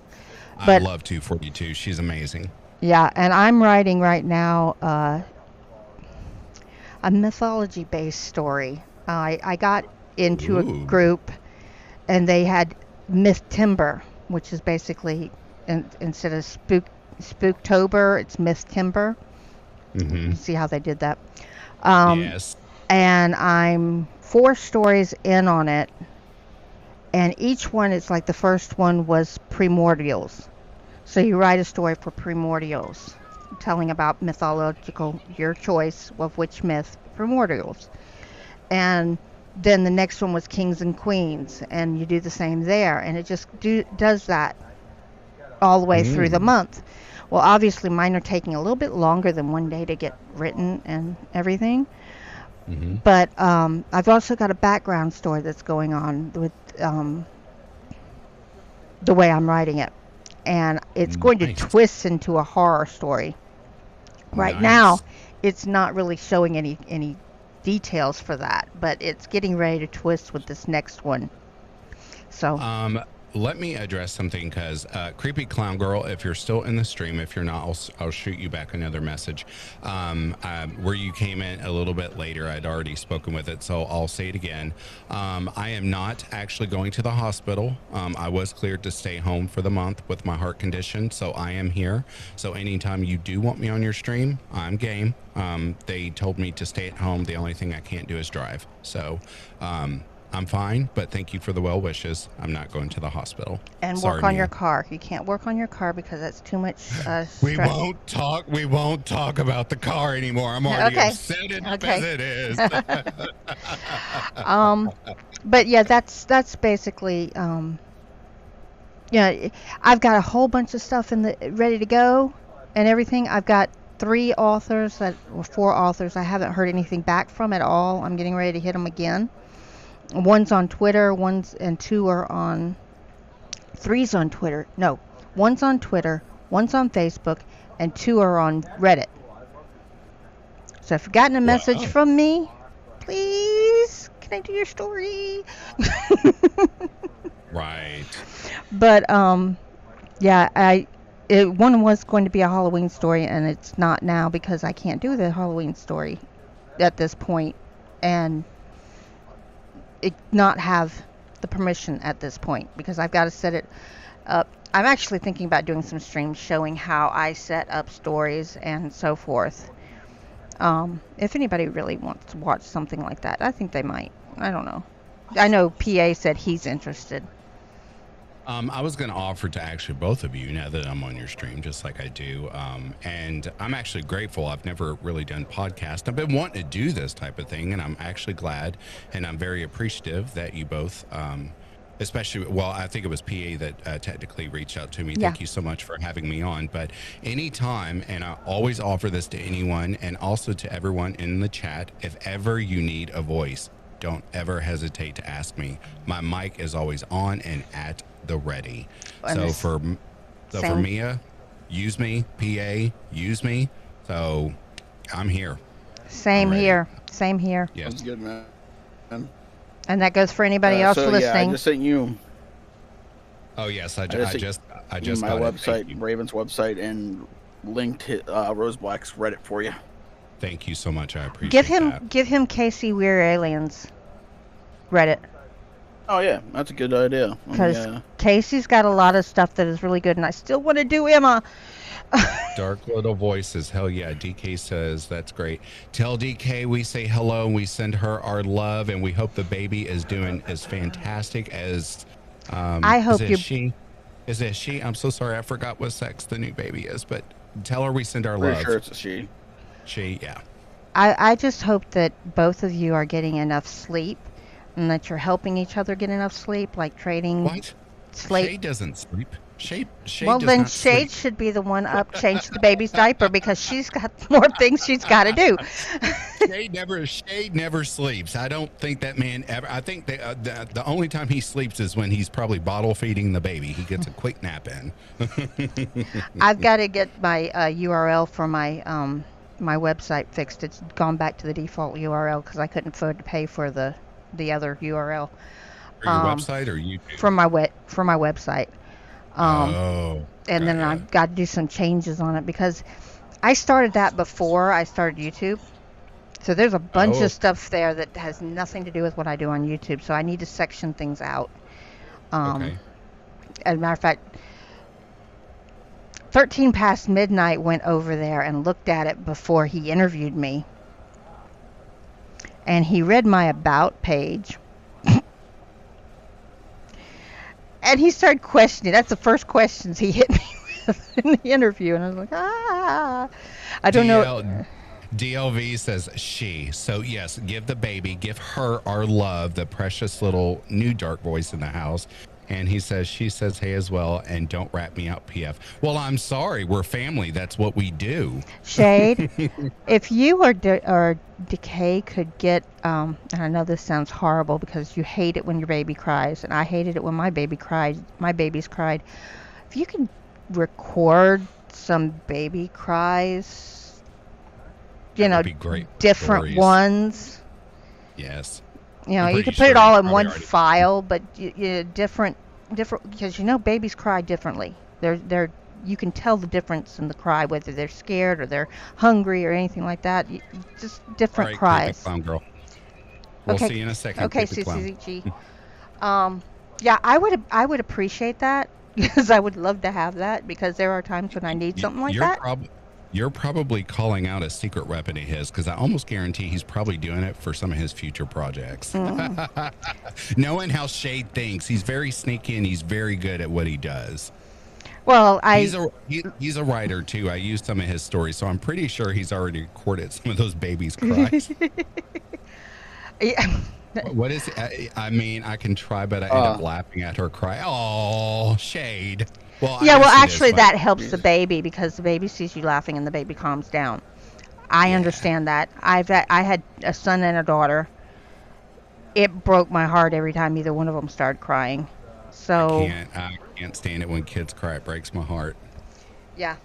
And but Shade, if you can, or if Decay can, maybe before you pick them up and start laughing, record a few. It is spooky season, and baby cries, they are heartbreaking, but they're also they're creepy if they're used in the right way. And adults doing baby cries doesn't have the same effect. It doesn't. It really doesn't. I hate to say it sucks, but it sucks.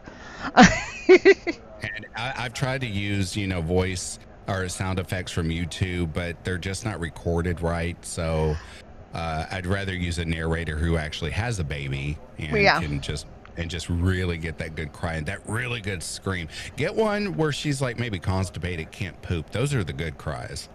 Now, I will tell you, there was this one, I was doing it for Reaper's Horror.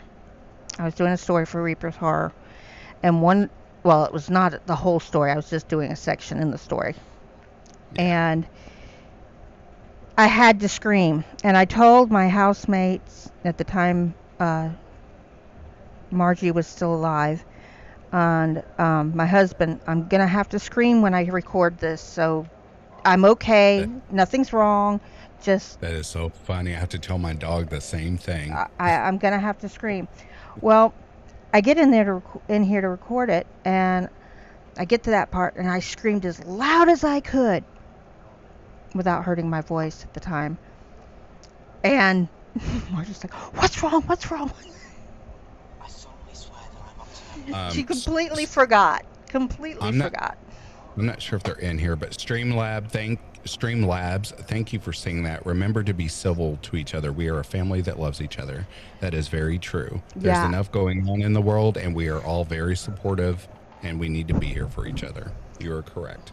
Yes, I put that in there before the show. I'm trying to get the timing on those a little better. Raven said that last week when they did the podcast, him and Dark Narrator did the podcast, they were coming really, really fast and too often. So I tried. We've only got 5 of them that pop up, and 3 of them are about the quotes. Okay. So I tried to get them spaced out so they're not on the screen constantly, but people have to talk, So who do we have going on that I would like to give a shout out to hopefully record with? Midnight Chills, I would love to do a collab with you. I'd love to do a collab with anybody in there. Yeah, anyone. Your buddy Darkness would love to collab with you. DLV, meh, he's all right. There's 242. Just message me. Hi, 242. Oh, We've look, been here's talking 42. about you. Yes. Hi. Mia, I would love to collab with you, and PA definitely Anytime. would love to collab with you. So, well, thank you, Mia, because I'm not saying this to offensively. So, to any females in here, please don't take this the right way or right way, wrong way. I have Right had, way. I've had the biggest issues trying to get female narrators to narrate with me that won't Really? flake out on me. Yes, and my good Judy, 242, she has been my go-to gal, and she's always had my back, and I just hate it because I hate to burn her out because she stays very busy. And I get a lot of girls that say, or I'm sorry, a lot of females that say, yeah, we'll do it, and then they just flake, and I'm like, what happened? But I can hit up any male narrator and boom, See, we're collabing all I've day. I've had the opposite be told to me by somebody else. I'm not going to reveal who. It says he'll give the part to a male narrator, and he gets it usually back within 24 hours. He gets See, I'm or- very quick with my turnarounds. Yeah. No, Mhm. the female narrators, he gets back within 24 hours. The male narrators, he has to bug them for weeks and weeks and weeks and weeks to get it. So, yeah. Hey, See, Big and Daddy that- Stone. Big Daddy Stone. You give me Uh-oh. lines, 242's and out for and blood. I'm at my computer. Uh-huh. If someone gives me lines and I'm at my computer and anything, I'll fucking record, hammer out those lines, same day those things. I've had people message me because they were they had someone bail on them. They're like, dude, I don't mean to bother you, but I need help with this collab. And I was like, what do you just send it over? And it's like, and I've had times where it was like half the fucking story was mine, and I'm just, all right, buckle up. We're in for it now. Let me ask a question without being offensive here. You guys can answer, and You maybe can't offend us. Okay, well, and then maybe the chat can answer. Okay, so I'm a very optimistic person, but I get very anxious and very pessimistic in everything whenever I have to do it to someone. But I hate to be this way and sound like an asshole, but I am extremely picky about how my collabs sound because we all want our channels to sound a certain way. And of course, you don't expect, 1,000% because everyone has different personalities. They all have a different way they record. How do you feel? Okay, so when I send a script to someone, 242 is in here. Listen to her. She's saying Phoenix is a picky bird. I am. I So expect whenever that from a phoenix. Right. So I will burn you. Whenever I send a script, I highlight and 242 DLV. And if there's anyone else in here that's collab with me, whenever I send a script, I make the very first page before it even gets into the reading is what I like to call editor's notes. I say, greetings, everyone. Thank you for joining. And I'll just say, for instance, 242, here's your part. It's highlighted in this color. Shade, this is your part. This is your color, blah, blah, blah.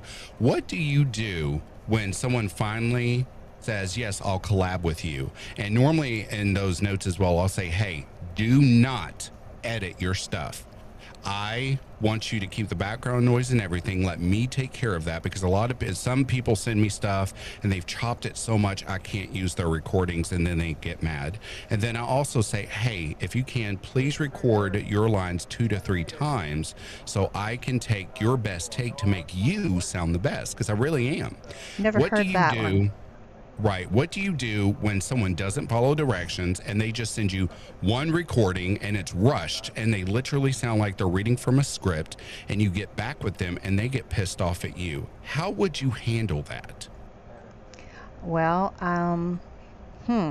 see, I'm usually the one sending sound in, not getting sound, because I've never done that kind of collab on my channel. Okay. Not for lack of wanting to. Actually have a plan for next year. I was going to do it this year, but I don't like doing things at the end of the year because everybody's got all this stuff from, you got spooky month and then you've got voting and Thanksgiving and then Holiday. we've got all these holidays that are right from October through December, and I don't want to do anything in there. I usually 242. clean it up. And I usually get 242 never follows the instructions. Shame on you, 242. Okay, I'm sorry. Mia. Go I ahead. usually usually give them the cleaned up line, but I have been asked to send unedited. The one time I sent it unedited, he said he couldn't use it because of the sound of the AC. He Well, couldn't get that sound out. Well, when I say unedited, I don't mean like leaving all your mistakes. Say if you're saying the girl walked into the woods and you accidentally say the girl tripped into the woods. I'm not saying send that. You know, I do Or say, the hey, girl, the girl woods Yeah. into the walked. yeah, woods into the walk. Yes, you can edit out your mistakes. Girl What I walked mean into the is, like, tree. I mean, the woods. that would be me. The tree or that walked would into be- the woods. That would be 242. No, I'm kidding. Love you, 242. But I say She leave your- sucks. leave your noise floor or background noise. Now, I did recently, no names, I did have a narrator that said, cool, I'm ready to go. And they sent me in their recording and they told me I'm in a silent background. But lo and behold, the TV is blaring loud as I don't know what. Oh. And I'm like, okay, I can edit out some humming. I can edit out your fan noise. I can even edit out sometimes you thumping your microphone. You can't edit out screaming people talking in the background, a television, the dog barking, like. But how do you politely tell someone, hey, you're a great narrator, but I just can't use this? And then they end up getting pissed off. And because I'm always scared that someone's going to go trash talking me, because I would like to keep a great reputation within this narration community, because everyone I've collabed with likes asking me to collab because I'm very punctual. I get everything to them and I do everything they ask because it's their channel. So I want their video to sound great. Yeah, And I DLV expect says, the same. if it were me, I would tell them that what the problem was and what I need to fix. I'll even try to give them tips on how to record it how I want it. If they can't respect that, I'll ask someone else to step in. That actually you makes a see, lot of sense, but I can. I did that DLV and I still got, I erased the message because I don't like negativity. I like good positive vibes. I did that and still got cussed out because I was told I was being too picky. Some people. And then that's where I would come in, and I would Oh, just be God. like, so I'm gonna dissect what you sent to me on a cellular level, and I'm gonna tell you everything you fucked up on, and then I'm gonna berate you for it and make you feel like shit because now you poke the bear. See- Bye 242. We'll see you later. See you later, 242. See, you don't see Phoenix. You don't know, but I'm known as the resident asshole. I embrace that title. I've earned that title. And I'm nice until I'm not, and then when I'm not, it gets nasty quick. Big Daddy Stone's got to be honest and kind. You can't control their reaction, just yourself. And that's another thing is you really can't control their reaction. You can be as kind and as gentle as you can, but just like any other family, we have that uncle or aunt that just has to be an asshole no matter what you do Yeah. with them. And That's then, true. you know, Me. yeah. I'm a very nice person. Most people that talk to me, and even some that are in this chat that have talked to me, I'm very nice. I mean, I can cut up and be an asshole and blah, blah, blah. But at the end of the day, I'm just a very nice person. And in my mind, and maybe call me picky, that's fine. But I'm not just trying to be picky, but it's not just for it's not my channel, but for the channel. I just want you to sound your best. And I do give the pointers back and I say, Yeah. hey, can you please re-record this? Oh, I don't have time. You wasted my time. I have other stuff to do. And I'm like, well, all right, bye. You know. Yeah. I've had where I got sick. I got lines on like a Saturday. I had to have him in before Monday. I got sick Saturday night and couldn't get back to him. And Sunday morning, Sunday afternoon, I got a text message saying, "Hey, I went ahead and had my wife record these. Her voice is really a little bit better for it than yours would be, but I've got a spot for you in a later section, so I'm not letting you off the hook." Right. And I appreciated that. I And know who that was. Yeah, you know who that was. I And knew who that was. he's done stuff. I've done recordings for him before. He knows what I can do. He knows my voice. He knows what it works with and what it doesn't. He even appreciates it when I do my accents and I just make it sound so hick. I can do that too. I hate using my country accent. I'm from Kentucky, and I refuse to use my Kentucky accent. Ugh, I hate it. I'm from Hickory, North Carolina. Oh, you're my neighbor. Hello. So I was I'm right here from Kentucky. How you doing? I was born in Catawba Memorial Hospital. Oh God. It's Catawba, I but got- yeah. I'm getting gotta tell I'm you guys getting to this. do that one more So- time, and I'm coming over there and taking the mic away from you because my husband hates it when I do that voice. Let me get back I gotta to tell you what did DLV just tell me? He said debatable. Really, Shade? What's debatable? I know you're joking, but no. It usually, and I've got So I gotta I've- tell you guys this. Mhm. So 42 said be nice to DLV, and I said no, I'm gonna continue to bully him. I sent her a DM, and she's like, fine, only shade, leave Decay alone. And I was like, no, I'm gonna throw some shade at Decay. oh golly. You get it? I'm gonna throw shade at Decay. Now, Yeah, I've got to record tonight or tomorrow for Midnight Researcher, Oh, and he hit me up. I guess it was yesterday, and yesterday I was talking like this. So I'm like, I'll get it to you before the end of the weekend. Promise. Look at there, Mia. Big Daddy Stone says he loves our accents. Thank you. Thanks, Big Daddy Stone. I may not have met you. My name is Phoenix. It's nice to meet you. Thank you for that. Big Daddy Stone is Dark well, I'll tell you Somnian's what, daddy. I love your accents too. DLV says Badad Tis. Now get the fuck out. I can't get the fuck out. I'm on a live stream. You get the fuck out, DLV. Nobody's going You anywhere. get the fuck out of here, man. I almost said the wrong line there because if I say that line, I'm going to get it from PA.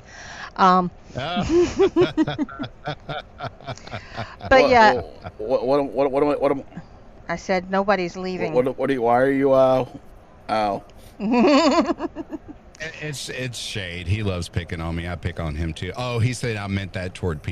I'm Oh. so sorry. We'll still get the fuck out, Shade. I'm kidding. Yeah, Big Daddy Stone is Dark Somnian's father. Oh, okay, cool. And Romnix, I don't It know took me a if minute to. It took me a minute to connect the now get the fuck Yeah. out of here to me. I'm like, wait, what Yeah. did I say? And then I had to remember what I said. But if you've heard Romnix, that is Dark Somnian's girlfriend. So yeah, we're all That's a big family. We're all a big family, and the That would be horror Mm-hmm. community, including true crime, because I told you they get lumped in with us because everybody's together. That would be so cool if in this live chat, each of the texts were highlighted in a certain color for us, like red, so I know who's responding to me, Okay, and I got who's that. responding to PA, and who's responding to Right. Mia. He's Romnix's So, daddy. Ronnie's daddy too through Romnix. Sorry, I got that wrong. I'm sorry. in case these you things don't are know, foreign to Phoenix- me. Yes. In case you don't know, Big Daddy Stone is also a horror narrator. Yes. He's very good at what he does. Is he really? I'll have Yes, to check he his is. channel out. Well, Big Daddy, like I And said, Ronnie is Oh, go Ronnie ahead. is the Dark Somnium. I find it hard to believe you've never heard of the Dark Somnium. Well, I'm Well- still, even though, I'm a year into this, coming up on a year as of next month or in November, and I'm still learning about the narration community. There's not a day goes by that I don't learn something new. And I talk to people on a regular basis, like Shade, DOV. I'm actually working with him on a few projects. That's why I love him so much. He's like a big brother to me. Well, I wouldn't say that. Well, whatever. Creepy Clown Girl, love her. 242, I talk to her every day. Things of that nature. So people like Big Daddy Stone or Romnix Daddy, things of that nature. I'm still learning, of Yeah. other narrators. And it's really cool because this is why I love doing what I do. I used to work in the service industry for 15 plus years. and Oh, I I'm did so not sorry. realize- No, I'm not. I was a bartender. I can be a complete asshole, and people thought I was being funny, and I was really being an asshole, and I got tipped good for it. I love it. So anyway, I love being That's a part of great. yeah, I love being a part of this community because I get to meet different people from all over. It is Yeah. incredible. We There's all a lot of us everywhere. we Um, all get along, and then of course, just like the service industry, you got the assholes that you don't like. every once in a while, and every once in a while we'll have somebody who Yes, Midnight Chills, I agree with that. I love Dodge. I love Spookaria. I love those gals. yeah, Dodge has been giving me a lot of sound tips lately. I'm just gonna say that. And I was Spook on I was on a coffee stream with her on 242's live a couple Saturdays ago. She had me in stitches. I could not stop laughing. I love uh, and Spookaria. Spookaria is wonderful. Her voice, there is something to her voice that Yeah. just something. It just soothes me. I don't know what it is. I love Spookaria. And Now, you want to talk to a busy girl? yeah. Oof. Now, and I've said this before. An Just about an everybody's MC2. heard it. Um, if I have a really, really bad migraine, I will go and put on Let's Read and just let it play for hours because it helps my migraine. I don't know Nice. why, but there's something in the cadences and the tone of his voice, probably has something to do with the spectrum wave that he uses in his voice. It just calms my migraines down and I can sleep. And once I've slept, the medicine works better. And that's one of the hardest things with migraines is you can't really sleep because it hurts so bad. Let me ask you this, Mia. Do you know the new narrator on the scene? And I have been bragging and will continue to brag because he is completely underrated. He has become like a brother to me. He really is. I talk to him every single day. He is absolutely incredible. We have been collabing together like Who? crazy. It is Grim Stories or Grim Reads. I've heard him. I You haven't gotten to talk with him, but I have No. heard him. Because you said you suffer with migraines, his voice, he's Kiwi. He's from New Zealand. Ooh. Yes, he has this calming voice that I swear to God will lull you to sleep. It is ridiculous. If you like the Sandman, you're gonna love Grim. Okay. Vidith Yes. is another one who has a really sweet voice, but if I put Vidith on, I never fail to get one of his songs in there, and that doesn't work very well. Let's see. Vididith has that effect on me. Who was Vididith? Another It's narrator? Vidith 220 It's 22. 22, and he's amazing. He is amazing. Midnight Kills. Grim is awesome. Yes, Midnight, you are correct. Grim is freaking amazing. Mia, write it down. Open up I the already YouTube have. channel. I don't care what you do. He is Who incredible. So, are you Oh, talking and, about? Grim, Grim Reads. Stories. Yeah, Grim Reads. So, Mia, where you're in North Carolina, remember he's in New Zealand, so he is 16 hours ahead of us. Well, he's actually a little bit less ahead of us because I was born in Hickory, North Carolina. I currently live outside of New Orleans in Louisiana. New Orleans. That's still So, Eastern Standard Time, right? No, we're Central Central? Central Standard. So We're You're an hour behind. yeah, we're an hour behind y'all. Yeah, you're like Silver Underworld or Silver Underpants, as I like to call him. That's my little brother. I call him Silver Undies. Yeah, I've got him on my Twitter too. I was picking up Twitter Love narrator names this week. that. That's one guy right there. If you ever need a friend to lean on, or if you just need someone to make you laugh if you're having a bad day, Silver's your go-to I guy. got two people I live with that do that very well. Benedict is so good. PA says agreed. His voice helps my anxiety every time. I'm gonna have to check. Look, Dark Dull Voices. Yes, Silver Undies. DLV. Make that happen. That's his new nickname. Remember, he said he started an OnlyFans page where he's gonna sell underwear. Hey, there's an underwear Should company I- called Should I write a Sheath. story? There's a- What? Should I There's- write a story called Silver? Should I write a story just called Silver Undies and it be about a guy who starts an OnlyFans selling underwear, and Can then you please obsessed do fan that? comes, finds him, kills him, and then I just sit into Silver Underworld. Please, And let's you and Flash I. Gordon was there you and in I- silver yes. underwear. Underwear, yes. Let's collab on that PA and then get Shade in on that too. We love and get 242. 242. If she's not on that collab, she will come to wherever you are and kick your ass. And Flash Gordon was there in You- silver you said it. underwear. They were gold.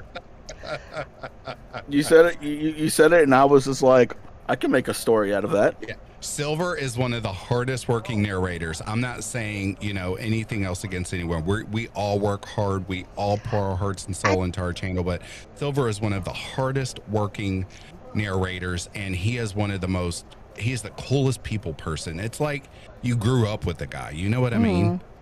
I It's think like that's you've one known of the him your things whole that nobody really understands. They're like, well, you just get up there and you read stories and put them online. It's not that.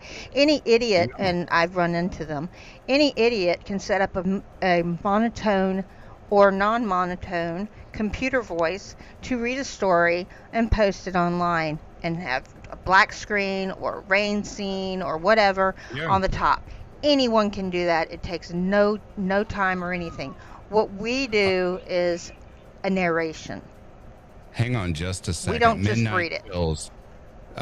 Creepy Clown Girl, thank you. I will use you. I do have a few stories coming up that I will contact you for to collab. Thank you. Midnight Chills, I would kill to work with him. If you're talking about Silver Underpants or Underworld, let me get his name correct so you know who to DM. All you have to do is DM him. He does work a lot, but he never says no to a collab. Cool. Now going back to what Dude, Mia said. He sounds like me. Yeah. He sounds like me. well, Never says no to a collab, no matter what he's got. What he's I've got learned going to on. say He's like, hey, no. you want to collab? Yeah, let's do it. I'm dead serious, and I'm that same person too, no matter what I got going on. And the reason I like doing that is because I love getting to know people, and two, I am a lover of art. And when you bond two people's voices on one story, or say 5 or 6 people, you create vocal art, and it Yes. is one of the most beautiful things. I don't care how short or long the story is. It is beautiful when you create that vocal art together. Yeah. It's Actually, awesome. Vidith is really very, very open to working with other people. He's really cool. Now, one you'll never get to talk to, probably. I'm saying probably because I do know 1 or 2 who have done collabs with him. I don't know how they got a hold of him, but it's Sorry, Ben. Mr. I thought you were talking about Silver. I'm so sorry. Mr. Nightmare. That name sounds so familiar. He is one of the OGs of the horror community, and Midnight said, "Shut up, Streamlabs." and he is very hard to get a hold of. And I only know 1 or 2 people who have ever gotten a hold of him and done a collab with him. I don't think he's Who? really against doing it, Mr. Nightmare. I don't think Is he a really big YouTuber? Yeah. I don't think yeah, he's they're- really against it, but I think Yeah. he's so busy. They're He just so busy. doesn't- Yeah, they're so hard to work with. Yeah. You know, Dr. Creepin was telling it, I'll do it. You just ask. And it's surprising. Dr. Creepin. I think He's if I'm not another one. I think I did. Does he write stories too? Yeah, sometimes. Oh yeah, I did a collab with him, and he actually collabed on the story with me. Now I had Dr. Creeman's good people. Like, Yeah. very he's nice guy. Awesome. Yeah. Oh my God, he's so down to earth. There you go, Darkness. That's exactly what it is. It's about Come making a on. connection. Love doing it simply for the reason it's more about passion instead of survival. It's a genuine want. I keep hearing beeps on my Discord. I don't know what's going on, guys. I'm so lost. It's okay. I don't know what's beeping. It sounds like a message, but I'm afraid if I click something, I'll end the stream. Yes, Mr. Nightmare is widely considered the #1 horror narrator. Wait, Right. Wait a minute. Midnight Chills. What? He's the Watch Mojo #1 horror narrator. Mm-hmm. Really? It's you and Infinite. It's me and Shade. Infinity. Where? What? I don't see it. I'm so lost. But I I did a collab with somebody when I first started, and I had made a promise to myself that I wasn't going to do. Good night, Big Daddy Stone. Good night, Big Daddy Sorry. Stone. I wasn't going to do Good night, collabs Big until the Daddy Stone. beginning You of have the a good one, year. buddy. I ended up in like 10 collabs between October and December. But Wow. one of them, I wasn't sure of the sound. To me, it was good, but it wasn't as good as it could be. And I thought she said, "Don't worry about it. I'll fix anything that there are problems with." I said, "Okay, okay." And so I just let it go. I listened to that. It actually finally came out a few months ago, and I listened to it, and I'm going, "You could have had me re-record that. You really could have had me Oh, re-record that because she didn't do anything except maybe mute me." Oh. So it was, I was really disappointed, and it hurt Yeah, I can see why. because it was something I wrote, Yeah. and you know, she could have just asked me to re-record it. I could have done that. I had no problem doing that. Yeah, there's nothing wrong with re-recording something. But it's like they're going along, and the person in front of me is, and then you hear me go, and it's like, so you've got 10 minutes of me whispering the story from the way it sounded, oh, and that just hurt. so my brain Uh, decided to What did you um do? think of it right as that Big Daddy Stone was leaving. I'm writing the story, and uh Mia, you know, it's the shop you drop is the grocery store story about a guy who abducts 5 homeless people, traps them inside of a closed down um grocery store, makes them play games, and one by one they're gonna get murdered because that's how horror works. Um, the one guy who I've already decided is going to be my final character who actually lives, because I got the ending already figured out. He's like like the voice for that character. I was like, in my head I was like, I heard one of the lines in Big Daddy Stone's voice, and I'm like, yeah, that we need Big Daddy Stone for that one. Well, it's like that one I had that I said, that's Jensen's voice. I'm writing this, and Speaking of that, suddenly I hear it. That's Jensen's voice. speaking of that, yeah, and it wasn't the character that you heard that for. Wasn't he? Wasn't it named Eric? What, Jensen's actual name? I think it was. I didn't just dox him. By the way, he says his name a lot on live when he's on live streams. So Yeah. that's already been out there for the world to hear. Shade, I think all of us have a problem with hating our voices.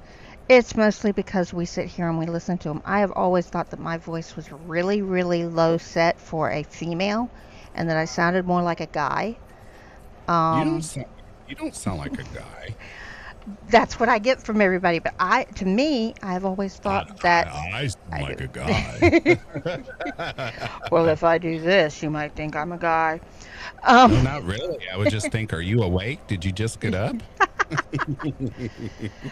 But yeah, people say, well, "Why do you like your voice?" And I said, "Not my speaking voice, because I do love my singing voice, which is a completely different story." So there's that.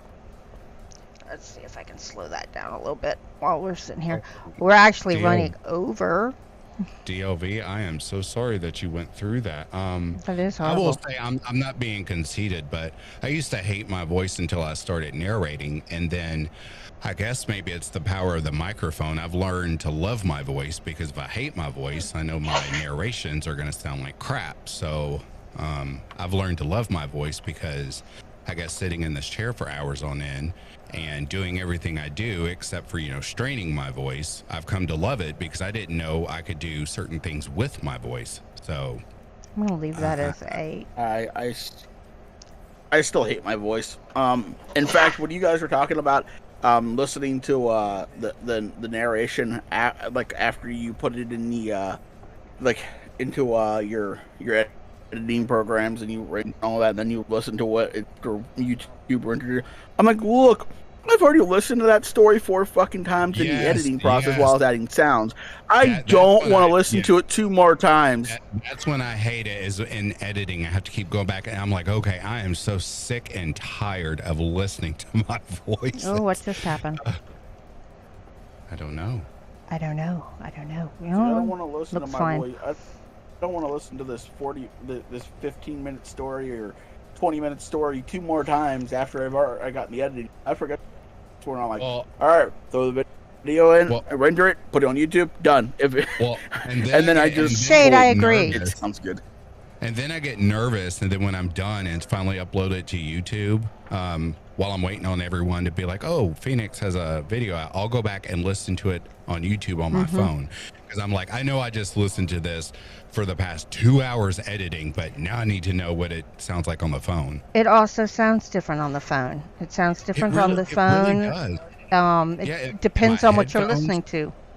In my headphones, I can hear my bass. I can hear the true clarity of my voice. When I listen to it on my phone, it sounds different. And certain sound effects that I have to turn down because it sounds loud in my headphones, it gets drowned out on the phone. And then I pull it up on the TV, and I'm just like, what happened to all my work? All I can hear is my voice. Yeah, you It's- really, it really, different devices play it differently. And one of the things that YouTube has done for us is, and I believe it's the YouTube Studio on the Android or Apple iPhone, is you can tell what people are listening to you on. Are they on a laptop? Are they on a computer? Are they on a tablet? Are they on a phone? And you can see what people are listening to. So if you know that this sound doesn't come through on this particular device at this level, you can fix it, kinda. Well, see, and while we're on that, I don't know where we are in the stream. I know you said we're kind of going over here, but I got a couple of messages before because I adjusted it, because I did look at my analytics, and it did say a lot of people, like for the Phoenix channel, is they watch, most of my listeners are on their phone, so I boost everything except for my opening. I do have to lower that because that big Phoenix screech will blow your eardrum. It will. So I lowered it, and I get a lot of, I got a few messages like, can you turn that down? It hurts my ears. And I'm like, I'm very sorry, but no, I've turned it down to what YouTube recommended. And if you're having a hard time, maybe not listen with headphones, or maybe save it for a time where you can't. And that's not me trying to be rude, but out of all of my subscribers, I don't mean to be rude, but I'm not going to adjust an entire video for one listener. Right. I mean, and after it's uploaded, I'm not going to take down a whole video after I just sat here. And sometimes you're sitting here for what feels like ages. Oh, I go waiting through on it. anxiety. I have Oh, so yeah, with much bag. YouTube. Oh, my God. Uploading to YouTube is like, oh, my head. Why is this taking so long? And So, once yeah, I I'm not hit that publish button, whether That's it's a it. scheduled button or whatever I'm doing with That's it, I sit here and I'm like, if I hit this button, everybody else is going to hate it. Oh, well. And then I'm like, there's a chance they might like it. And I hit the button, and by then it's too late. Yeah, well, I mean, that's all you can do. But as I said, I'm not going to pull down a whole video to readjust the volume. Now, if I get multiple people going, hey, that is too loud, sure, I'm going to pull that down and adjust the volume. But one or two people crying, hey, I'm sorry, I'm not trying to be an asshole. If you want to unsubscribe, I'm sorry, but I've adjusted it according to what devices people are listening to and what YouTube suggests. And of course, what DaVinci Resolve even tells you. Yeah. Hey, you need to adjust this. And you So- can go in, there's a way in DaVinci Resolve, and I wrote it down. I don't have it in front of me right now. I was playing with the laptop to see if I could do work over there with DaVinci Resolve, and it's going to take way too long. But there's a way that you can set it to automatically do that threshold, the -12, on everything. Yes. So- That's exactly what I do. Once you've done that, you really don't have to do anything else. Mm-hmm. It's really good at fixing that like that, and that's another reason why I like it. It gives you that. Yes, I And that's hear you. why I like DaVinci Resolve, because you can put in your settings, save it, Mm-hmm. and everything is saved. So you upload everything's saved. All you got to do is adjust your words coming on screen, your pictures, your transitions, and that's it. And render it. That's it. Right. And That's all you it's gotta do. wonderful. It's Yeah. just wonderful. I really love it. Not that any other tool that you use. What you use is up to you. It's what you are comfortable with. Like, PA says he uses Vegas Pro. I didn't even know Vegas Pro is out there. I don't know what that is. my first is I called my son who used to do AVGs, I'm and gonna Google Vegas Pro. I What is- looked at what he had done. And I'm like, I need something that I can do something like this with.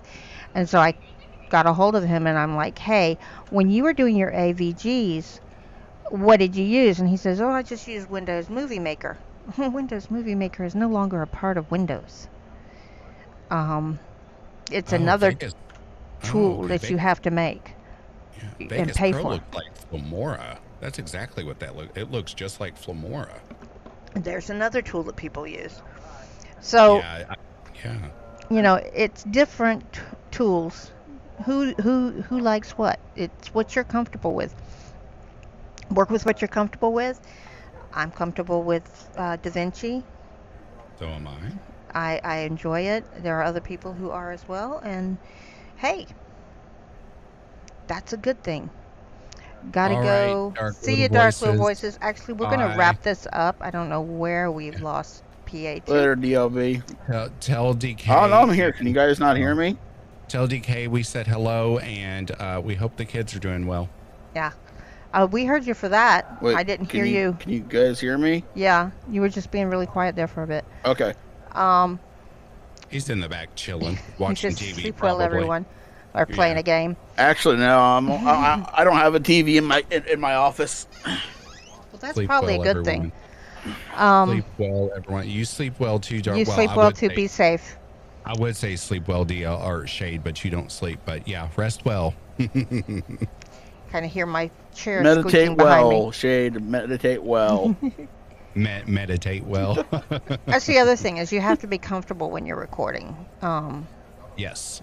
That is kind of like a must thing, and that's a problem I'm having is I've had this chair since before Katrina, and it's kind of worn out.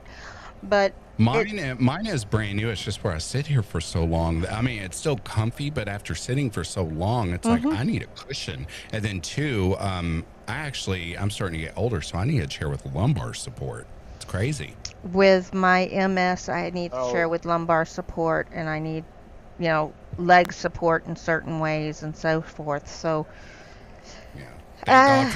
Thank God for boom arms. my I can chair. actually lay back and bring the boom arm to my mouth. Yeah. Yeah. Midnight. My chill. chair was my chair that I got was like around $500 or $600, and it's comfy as hell. I'm not gonna lie. yeah, I know. Nice. I've seen your chair.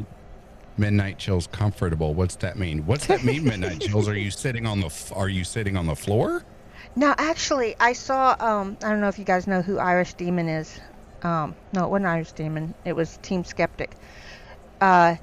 He is in Europe right now, traveling, and he did a stream the other night from his hotel room. Well, they've got the wooden chairs, and his floor is not carpeted. So every time he moved the chair, you heard that noise that those chairs makes. He goes, that noise, this chair. And I'm going, it's okay. We understand. You're in a hotel room. You're not where you normally are. But You it know was what's weird funny. is I have bad allergies and I hate carpet, but in my house, the only room that's carpeted is so I have 3 bedrooms in my house, and the middle room is the only one with I mean, my bedroom has carpet, but that's a different story. My studio has carpet, and I thank God it does, because I've recorded in other rooms without carpet, and let me tell you, the Echo. reverb is horrible. Yeah. horrible. And then I finally had to get, the soundproofing, and you can't hear a pin drop in here. It's marvelous. I wish But I could do that. I hate carpet. I do. I have bad allergies. Yeah, I'd rather not have it. I'd rather have wood floors and everything, but in here, I want It's just here. the carpet in here. Yeah, I've even looked at those, the foam flooring. Oh, the foam floor. I've used that too, but if you have a chair with wheels, after a while, you start getting stuck, and then it becomes sticky for some reason. Yeah, I haven't. I've looked at it. I haven't done it. Yeah, well, depending on the humidity in your house, you might want to give it a second chance or second opinion. I don't know. Well, we got high humidity down here. Yeah. Well, in your house, if you have a dehumidifier in there, which is probably not going to be good, it's going to pick up in your mic, but the padding starts getting sticky. So. Okay, that's good to know before we did anything. Yeah, and then the wheels, of course, with your weight, and over time, the chair starts digging in and adding ruts, and then you're like, yeah, waste the money. So, okay, that's cool. All. Thank you all for adding my links. Thank you. I appreciate I've been that. spamming them every once in a while. They're pinned up at the top if anybody misses spam. Yeah, for anyone in here, so I can shut up so they can do the closing. If anyone would like to hit me up for collabs, I would absolutely love that. I'm all for collabs. My main goal as a narrator is to collab with anyone I can, and of course to collab with almost every country in the world. Wow. That is my main goal. Yeah, that's my main goal. Cool. I've done Australia, I've done Canada, I've done New Zealand, and I haven't gotten an Irish or British accented person, and I would love that, or someone with an African or an Indian accent. That would be awesome. See, I know people from those areas, but they don't do I can narrations. help you out with the English accent. I can help you out with the English accent. Just I'll just send you to Ray Beeman. Yeah, Ray Beeman's good. Him and his wife both do narrations. They're English. Another husband and wife combo, like the LV, except they're British. Oh, I would love that. British is my favorite accent aside from Kiwi and Australian. Yeah. But if you look at your DMs on Twitter, I sent you a question. Oh, there we go. Okay, so we've got a question for you real quick. Yeah, sure. Anything you want to ask us? Hang on just a second.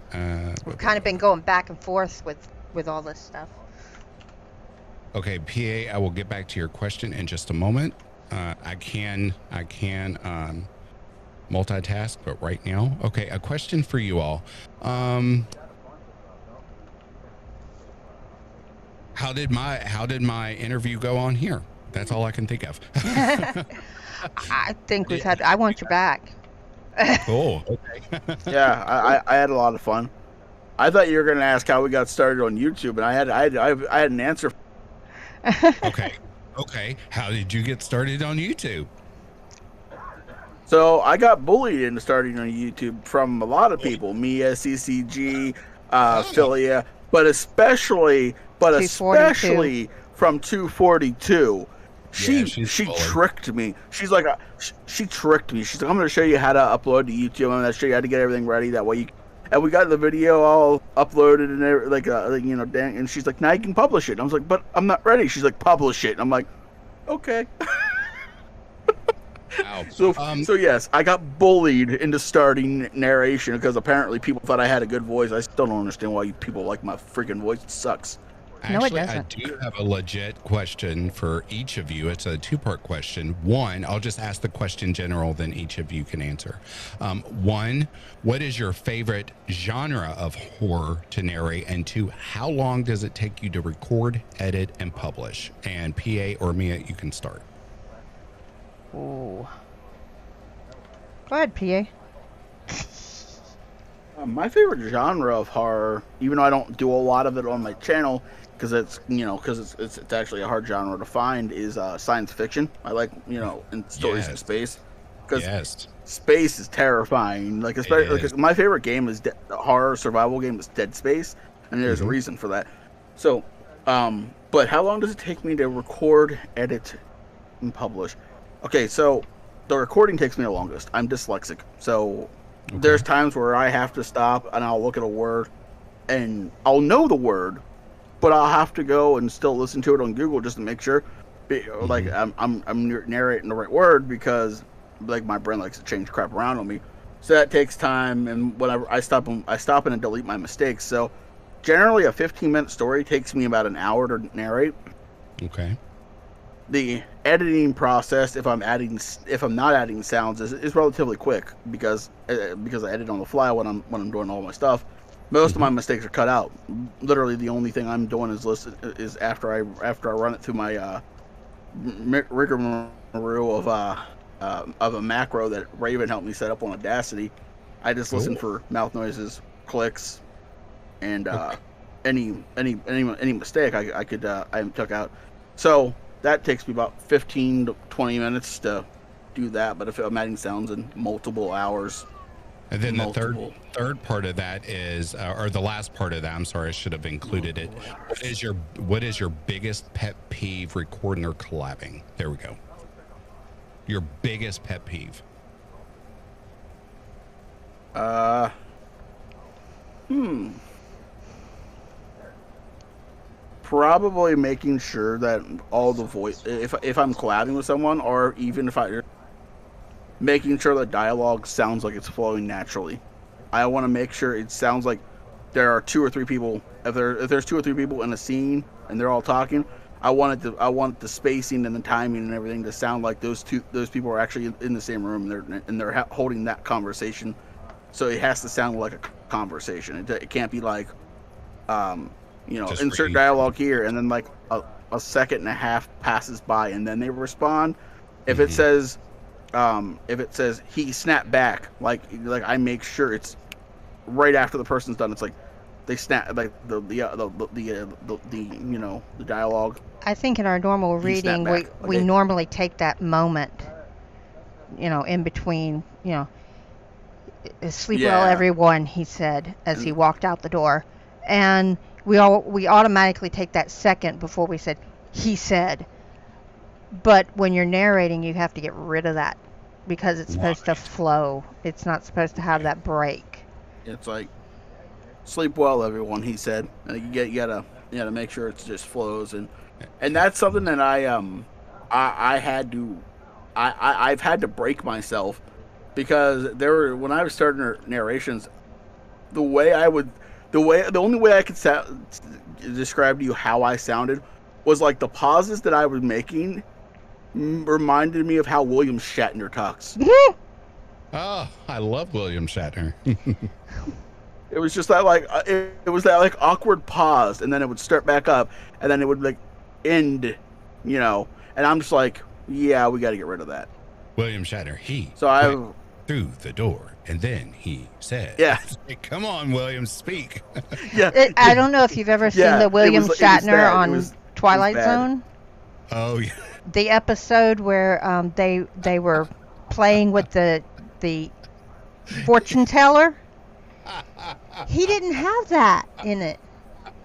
And it was really, he didn't have it when he was on the plane episode either. Yeah, But no.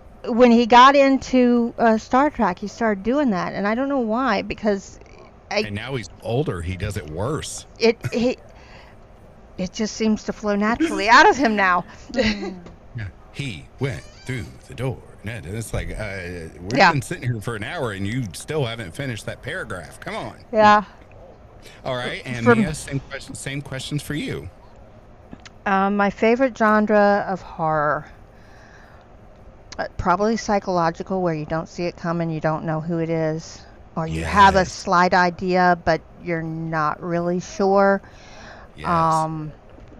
And it comes at you in the strangest ways. yes. My Yule story and PA's saying, get it finished so that I can get in the second part, because he's going to voice one of the characters in the second part. Mhm. It went I'm through and you didn't really know what was going on until the last part of it, where, and it's on my I'm going to go ahead and spoil it. Ah. Her brothers take him out for a hunt. Well, he was going to be a hunter before, but now he's going to be one of the hunted because they found out how he's been treating their sister. Right. Okay. And see, the hunt is what PA wants me to get finished with. So he wants me to write the actual hunt out. So yeah. Yes, I must play the person who dispatches this piece of shit. He really liked that story. And Mia, how long does it take you to record, edit, and upload? I do a lot of recording and editing at the same time and do my so forth. But it could, I like PA, it depends on how many mistakes I make.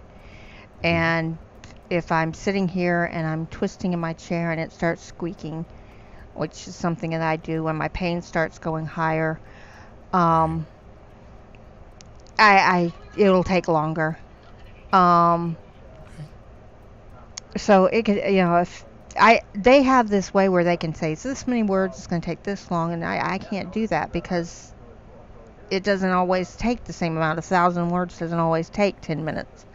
It could take 15, it could take 5. It just, I don't know. It depends on what happens when I'm recording it, how it feels when I'm recording it. Editing after post edits, running through the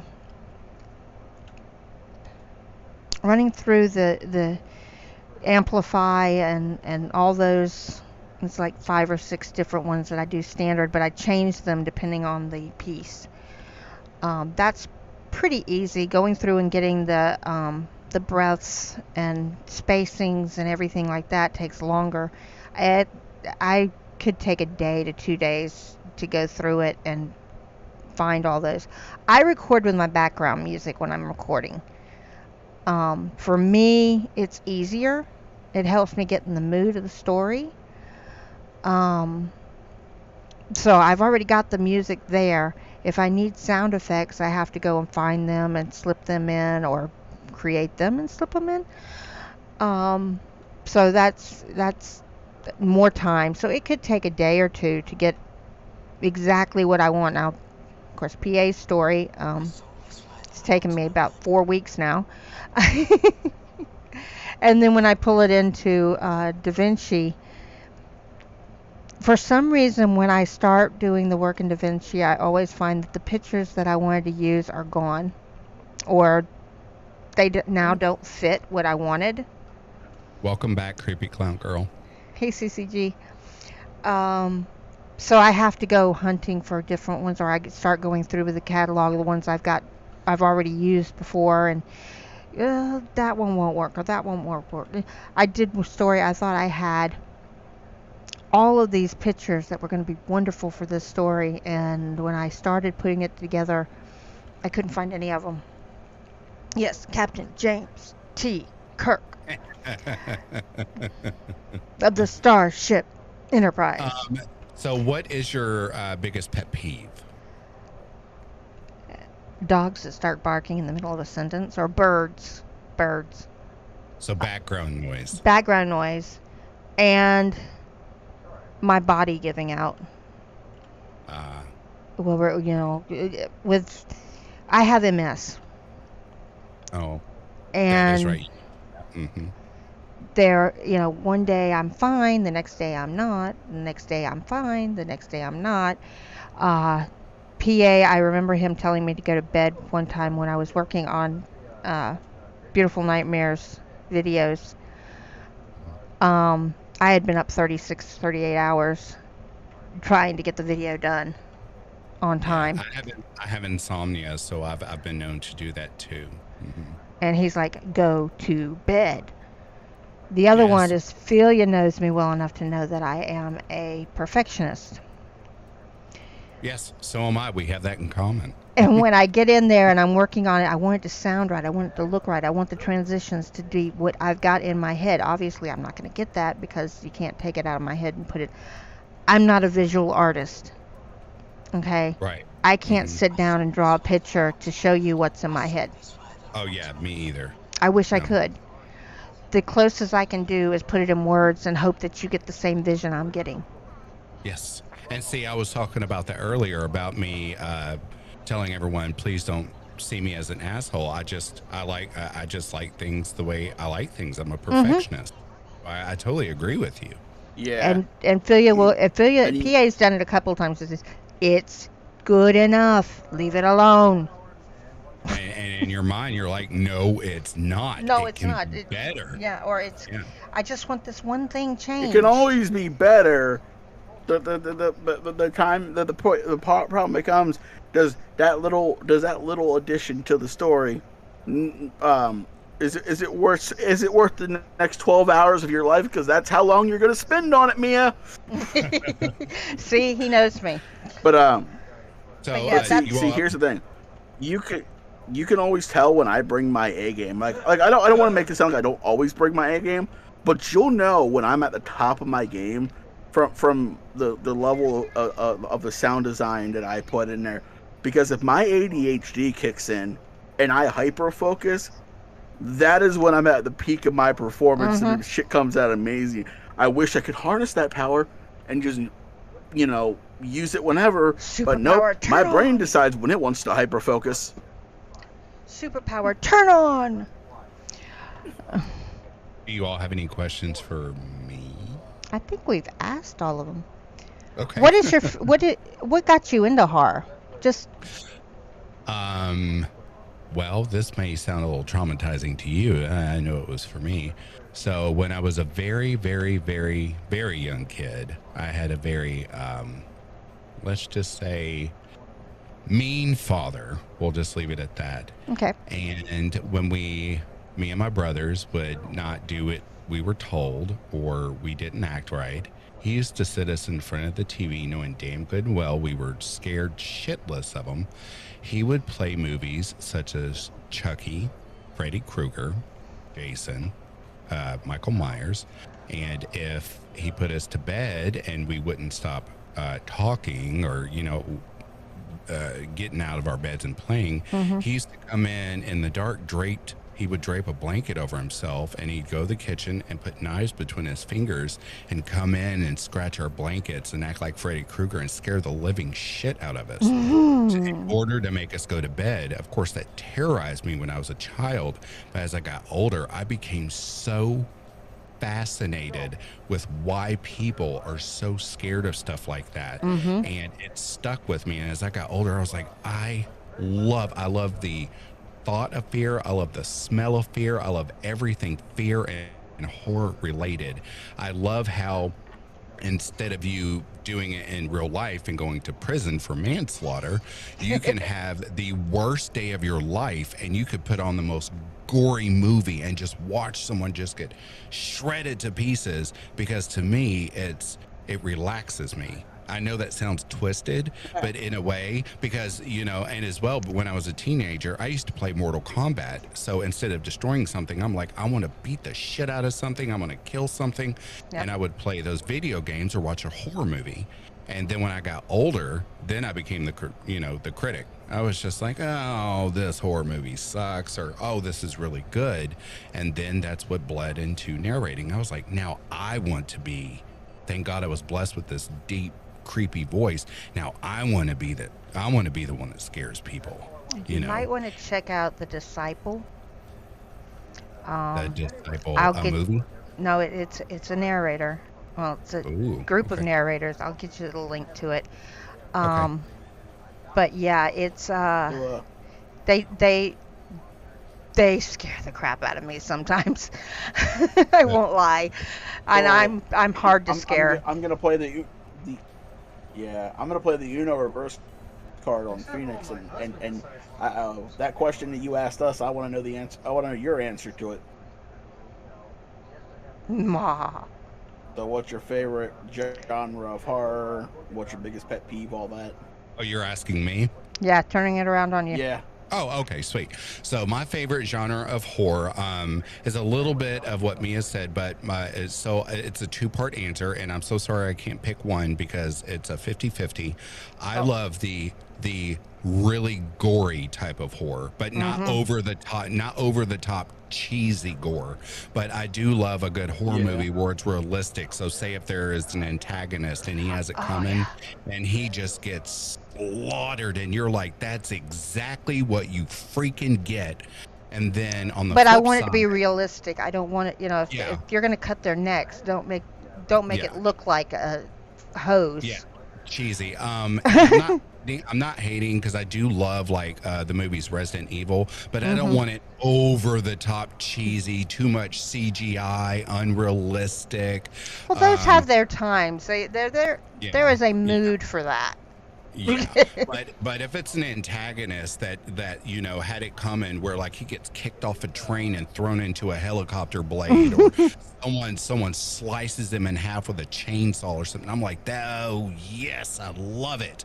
Or if he gets like a pole shoved through his skull, stuff like that, I'm like, that's exactly what you get for all the messed up stuff you've done. And then on the flip side, I love things like Secret Window with Johnny Depp. Oh yeah. Where psychological thriller, or stuff like Black Swan, where like it's that bipolar, almost mental illness, and you're like, wow, this is a great movie. And at the end, you're like, what in the world? Like, it leaves you with goosebumps, and you're like, I did not see that coming from a mile away. Yeah. Stuff like that blows your mind. Or if you're watching a horror movie and it's like the hero of the movie you're really rooting for, which I don't always root for the bad guy, you're rooting for the good guy, and they end up turning out to be the mastermind. Yeah. And the horrific. I just love that. Now, as far as recording and editing, it depends on the length of the script, the length of the series, or whatever have you. But normally, if I have read there, I'm not even going to lie, I have my lazy days where I don't read the script at all until I sit down and open it and record it, and then I start reading, which then causes me to be sitting here forever. But if I've pre-read the script, I can knock a script out in roughly 20, as less as 10 minutes and as long as almost 2 hours. It just depends on what I'm recording. As far as editing, if I don't have any or a lot of distractions, I can get things edited in about an hour and a half. My biggest pet peeve, I'll have two parts for this. Biggest pet peeve for me when I'm editing, I hate, and I understand we're humans, we cannot help it. I hate when I can hear nothing but heavy breathing and mouth noises. I can't stand it when someone is reading something or they're eating their microphone where you can hear all that nasty noise that your mouth makes. Yeah, all of that in your ears constantly, and especially if it's in the middle of a word and you just can't edit it out. I want to turn my computer off and throw it through the window. That's why I come back to the best advice I got was from Let's Read and Jensen, which was water and lip balm or chapstick. Well, here's a tip that I just realized, and I didn't know this, and I'm a very clean and hygienic person.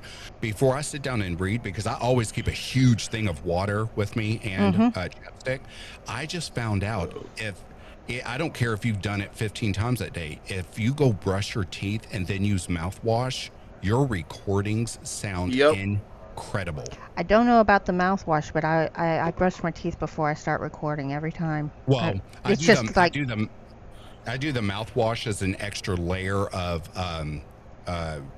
just moisture in the mouth. That way you're not constantly stopping to drink water. But if you do that and then, or of course, put on the lip balm, you're perfect. You can almost read for 2 hours straight without having to take a break. I didn't realize that until one night I was sitting there with dry mouth chugging water. I was like, what is happening? And then I just got that feeling. I was like, man, you know how you get that strange feeling you want to brush your teeth? I was just like, let me go brush my teeth real quick. I brushed my teeth, came back, and I was like, holy shit, this sounds better. So I erased the entire recording and did it again, and lo and behold, liquid gold. I'll even go if I get halfway through it and my throat starts to feel funny, I'll gargle water and then just swallow it. That, or I keep peppermints. I'll throw it in my mouth. I won't sit here and suck on it. I'll sit here and I'll chew it up, and try to get the big bits out so it doesn't get into the microphone, because Right. then that makes your mouth salivate, and then you don't have to sit here and drink water and all that stuff. But if you keep hard candy around, something not something spicy like a fireball or anything, peppermints, they work. But yeah, and then on the flip side, when I'm collabing with people, my biggest pet peeve is, and I do understand some people aren't tech savvy, but when they send the wrong file format, if they send me an MP4, and I'm just like, I haven't seen an MP4 since like the early 2000s, or they send it in a zip file that can't be open. I don't know, understand that, or they sound like they're sitting 2 rooms away when they send me their recording. And then of course my biggest pet peeve is not following directions. Yeah. Because it's not that hard. And I know that it might be a few lines, but it's not that hard, because sometimes you can read a line and you're not going to sound your best. So give me 2 or 3 of the same line so I can make you sound better. So, and this is just curiosity because you said MP4s. Sure. Do you prefer MP3s or WAV files or OOGs or? I prefer MP3 and waves. The only reason is they're easier to work with. And they sound better in my opinion, but I'm also an audiophile. And MP3s, and then MP4s where I have a Mac. I don't know about Windows. I haven't used Windows in I can't tell you how many years. But as a Mac user, whenever you send me an MP4, I can't play it because we don't have Windows Media Player.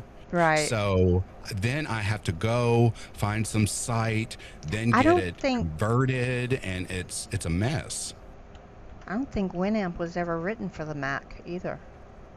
Yeah, correct. So then they send that and they're just like, oh, that's all my computer can do. Or I'll get messages like, hey, I can't open up this script, even though I send it as a PDF. I'm not knocking anyone, but in my opinion, I think everyone knows how to just click on a PDF. It should open.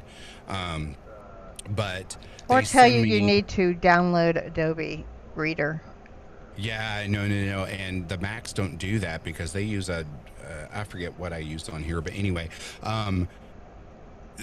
they want me to highlight the whole entire script and put it in an email, and then I get a message back like, hey, where are my lines at? And I'm like, I can't put a whole script in an email and highlight your lines. That's not the way this works. That's why I have to send it to you via Google Drive or a PDF. Because I've already highlighted all of your lines for you. Right. And then it's just nothing but back and forth. And that's one of my biggest pet peeves. And it's like, hey, if you want to be a narrator, I'm trying to help. So let's not be abrasive. Open yourself for help. I'm not trying to be an asshole. I really am trying to help. Right. So. Yeah, I was given the brush your teeth advice by Raven. And it does really work wonders. The other thing I don't do completely forget about telling people that.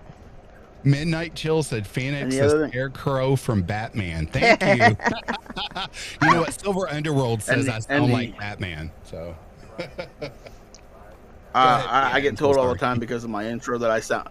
You're good. I get told all the time because of my intro I sound like Batman. But another thing I'll never do if I know I'm going to record when I get home from work, I will not eat. If it's just a thing, like I will not eat because the times that I've eaten I've had more mouth noises and my voice sounded different. So if I know I'm gonna record, I eat like 3 or 4 hours before I leave work just to make sure that then I come home and brush my teeth. I got my lip balm right beside my computer, and I have a big cup of water, and I'm like, all right, let's get this done. I just tweeted that about how no matter if you eat or don't eat, does it bug the shit out of you when you're recording, and all of a sudden your stomach is like, hey, remember me? Yeah. And you're right in the middle of just yeah, I've had that happen. Yeah, it's right in the middle of like an emotional scene where I have to pretend to be crying or I have to be really emotional and my stomach's and like, all of a sudden, and I'm like, I do not want to do this again. Feed me, Seymour. I do have to interrupt and say, Creepy Clown Girl, I did just respond. That story idea is the shit. You need to make that happen. Great idea. She's working on it. That. I can't wait to hear it. I love it. I Um, cannot wait to read it. What And story if there's a part for me, idea? if there's a part for me, I would love to collab with you. She says, I'm writing a CCG. story where the killer literally takes the Oh. children trick-or-treating before slaughtering the whole family. Hey, CCG, let me be the bad guy. I've got the voice for it. I volunteer. Let me be the bad guy. The Haunt was another movie So, that came to mind when you were talking about your favorite type of horror. What was So- it? I'm sorry. Haunt. Haunt. I don't know. You'll have to send me all I'll the send stuff, you the- especially the one you were talking about that scares the crap out of you. That's the stuff I like to Yeah. read. Yeah. And So, because of your predication for liking when bad guys get their comeuppance, I wrote a story called Sticks and Stones. I sent it to you on Twitter. I sent Yes, you I the version Dark Little Voices narrated with Yeah. me and 42 in it. I'm like, you know what? That's like chef kiss for him. Dark Little Voices, 42, myself. He's gonna love it. And if you love when almost they- every person. that, okay. And almost every person who has recorded this story, I have done the same character over and over again because the boss is just such an asshole, and I hit that character on the fucking head each time just perfectly. No, I've been told like I love you, but I want to punch you in the face when you're reading lines for that guy. Well, and one of my other genres, especially, and this also goes, it says, okay, Phoenix, the part is yours. Oh, thank you, CCG. Oh, wow. I was getting ready to answer that question. My other favorite genre is where the bad guy wins. And the reason I say that is because I'm a horror narrator. And of course, I like general horror, with happy endings, good endings, what other. But I have a deep voice and I love playing the bad guy because I can make my voice sound just completely evil. I just love playing that role. I love when the bad guy wins. I love when the bad guy's the asshole. I love when he's just so creepy that you're like, I can't listen to this anymore. I just love all of that because I can still watch horror movies to this day. I laugh at most of them because they're stupid, but the bad guys are the ones I pay attention to in horror movies because it helps me narrate. Mm-hmm. Yeah, so I always love playing the bad guy because of my voice. I can understand that. Yeah, I've got the voice for it. I might as well. That's why I tell everyone, hit me up for collabs, especially at spooky season. A lot of people are looking for like those big, gruffy, evil voices, and I'm like, I'm right here. Hit me up. Midnight Chills. I love being the bad guy too. Yes, there's my brother. There's a bit of fun with being the bad guy. I don't know why, but it's just really cool to do.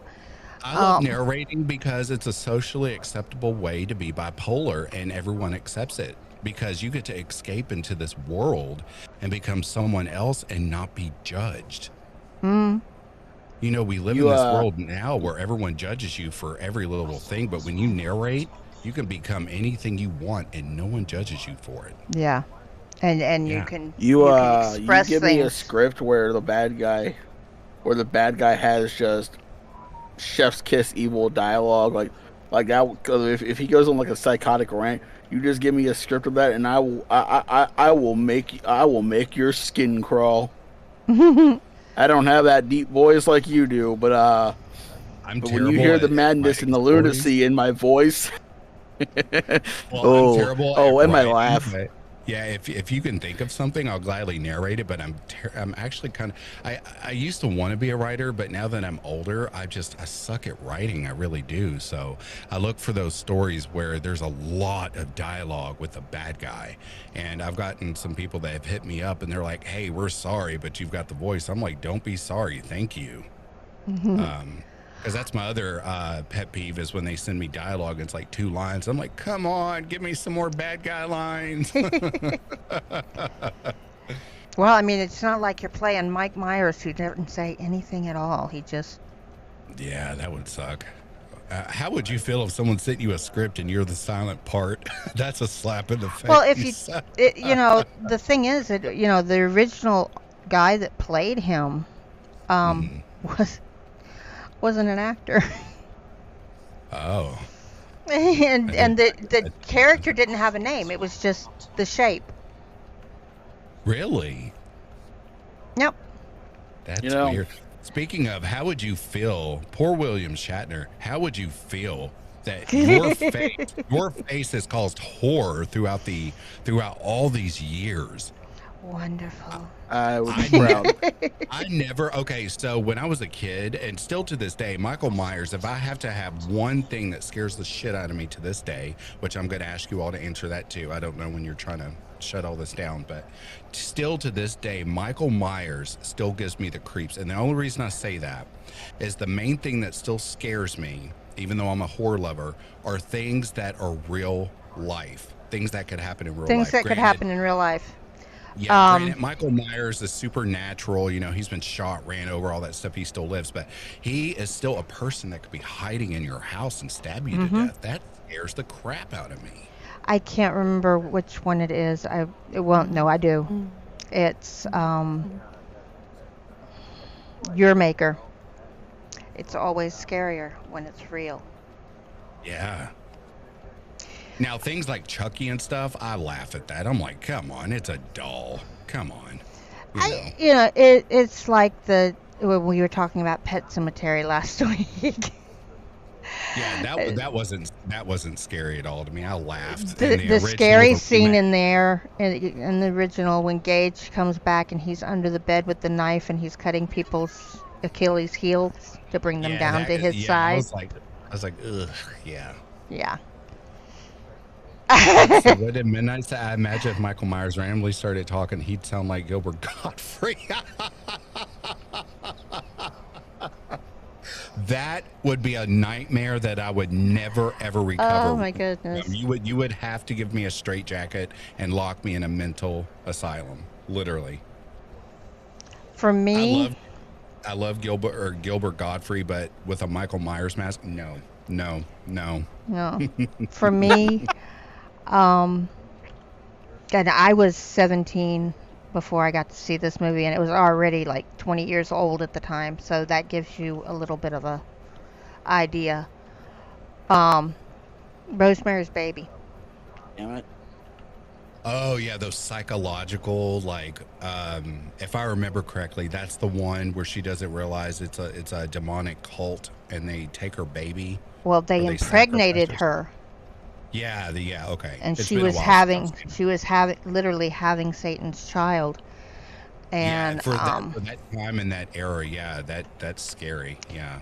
the last part of it where she's going, his eyes, what did you do to his eyes? You don't get to see the baby. I want to see the baby, but at the same time, I don't want to see the baby. Now, I grew up, of course, you know, I was born in '85, but even still as a kid growing up, going back to that type of genre movie, I watched The Birds when I was a kid, and that scared the crap out of me. I could not go outside and see birds above my head without, you know, having to hide under a tree. That movie gave Tippi Hedren nightmares.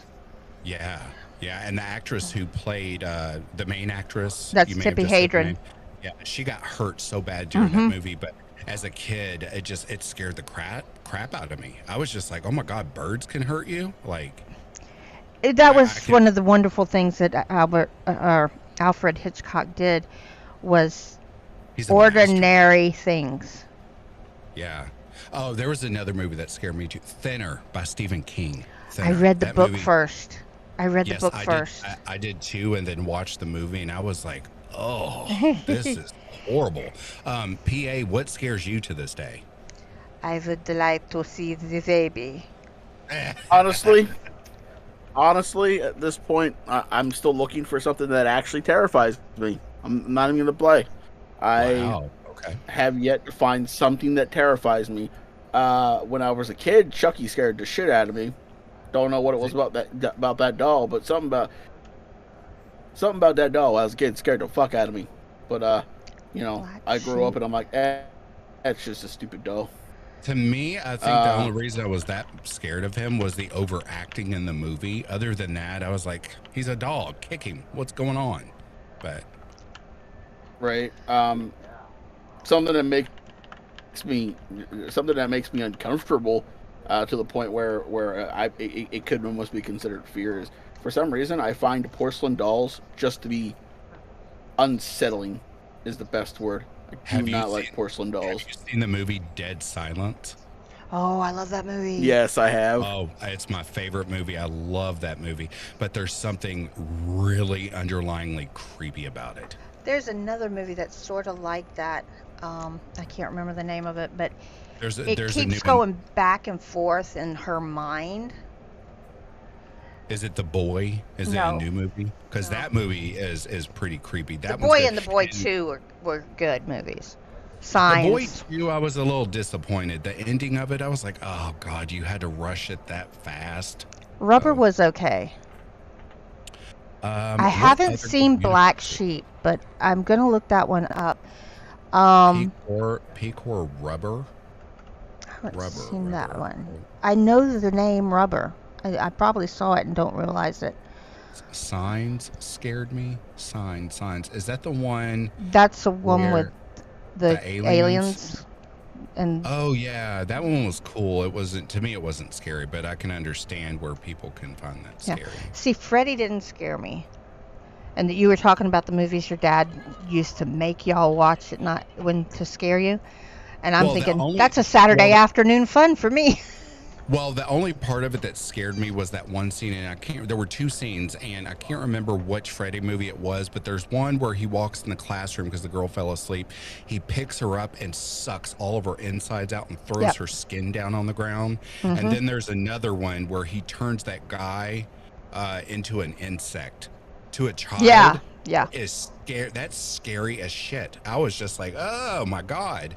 I mean, it just makes you not want to go to sleep. And yes, it made me piss the bed. And then my dad would get mad, but I'm like, you're sneaking in here acting like Freddy. Yeah, I'm scared. I don't even want to get out of bed. The best death scene in the first movie to me, okay, Out of Freddy. Okay. is Nancy's boyfriend, who was played by Johnny Depp, Yes, where gets he's in the sucked bed. into the water bed, and it gets spurted all over the room. Oh, that blood. That was so wonderful. And at the time, that was Johnny's first acting job. Yes, I remember that. He did incredible. And he'd never acted before, so he was actually surprised he got the part. And he's from my home state. He's from Kentucky. And he was, I mean, I was looking for him in other things, and then I found 21 Jump Street, and well, we won't get into that. I did not like him in 21 Jump Street. I'll say that. While we're on the topic of horror genres, okay, to switch it up from the older movies, the newer movies now that are worth watching that I have not shunned to be like, oh God, all this sucks. The Insidious movies to me have been incredible, and the Conjuring movies. As long as I don't take them as real stories, because I know the Conjuring movies are taken from some of the notes, but they're not exactly what happened. I know that. They're not, Insidious and the Conjuring, I think they're all the same universe. They're all based on Lauren and what's her husband's name? Warren and Lorraine. They're based on their what they experienced when they were alive, and that's why I loved it so much. But they're so beautifully written that I'm like, finally, an actual original horror movie. Well, and I think that's what we miss, is having like original horrors. And then the spinoff, like The Nun, when like Valak from The Conjuring 2, they actually did her own movie. Granted, it was a little rushed, but I do like when they take that and they explain it a little further. Things like that are beautiful. Now, when they're taking Jason or Freddy and they're trying to remake it for the new genre, I don't know about you if you saw the latest Freddy and he's all CGI. Oh, don't waste your time. He's all CGI. He looks horrible. You will laugh your ass off, and you'll hate Freddy for the rest of your life. I've been told it's really, really bad. It's horrible. And then they want to remake all the Jasons, and I'm like, if it's not broken, don't fix it. Yeah, why? Leave it alone. Well, they can't do that until the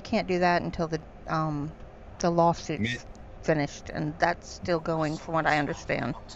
Midnight Chills. Okay, let's back up. He said peak horror rubber, literal killer sheep. Rubber is about a killer tire. Okay, that's like killer tails. And then he said, not Insidious. No.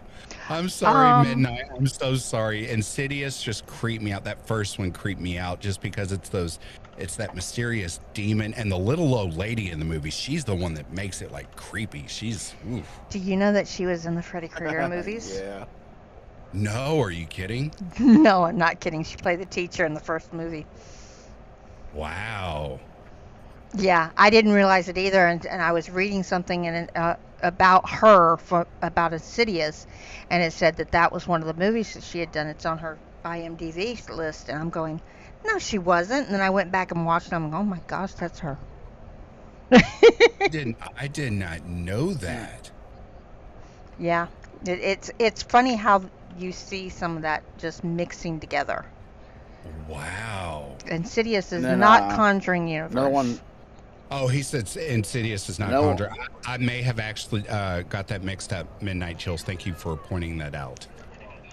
Another movie that always got to me, like creeped me out, was Children of the Corn. First of all, the music to that is creepy as fuck. I'm not gonna lie, that music still to this day. I was sleeping one day, and Children of the Corn came on, and that music came on, and I fucking just set bolt right up in my bed, like, nope, not having that while I'm sleeping. That's why I like and Insidious, the reason was because the music. Yeah. The music to Insidious is just that violin is like, shit.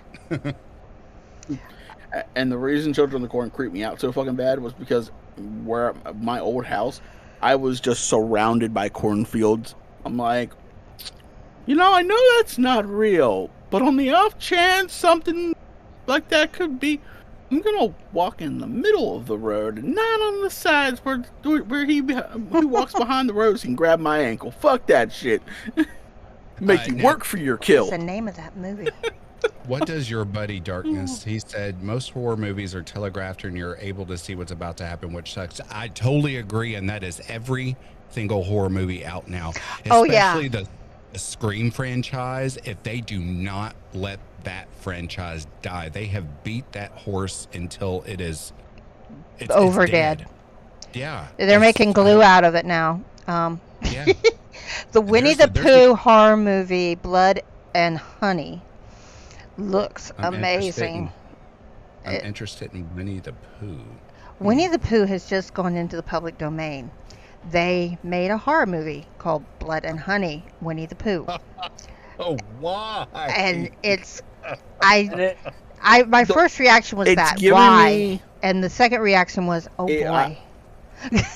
I watched a trailer. It's given me fucking The Hills Have Eyes, but with Winnie the Pooh masks on. You know what I would love?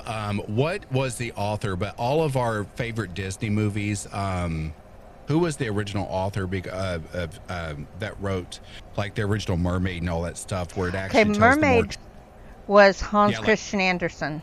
Thank you. The real graphic. I'm going to be doing that one on my channel. That I would love to be. I would watch that in theaters if it were a horror movie. They won't do it. They won't do it because Disney has made it such a child loving movie. They won't do it. Well, they should say for adults only. Disney sucks for that because the original story they've turned it into something that it's actually not, and I don't understand why. Let's see, and then The Little Mermaid does not live. Let me let you know that now. The Little Mermaid does not live.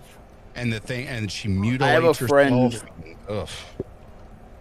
I have a friend who lives in Australia, and apparently she was obsessed with that version of Little Mermaid when she was a kid. She would have her dad read it to her as a bedtime story. And I just typed, when she told me this, I was like, I knew you were my kind of people. I love that story too. I wanted to be the Little Mermaid. The movie that makes my skin crawl, Cabin Fever. Oh, that's a good one. Because we have lived through COVID, and now monkeypox is around, and now you go back and you watch stuff like Cabin Fever, and you're like, oh, what if that could be the next plague like that? There's a Ugh. movie. It's not actually billed as a horror movie, but it's a Korean movie. There are subtitles, and some of it is actually in English.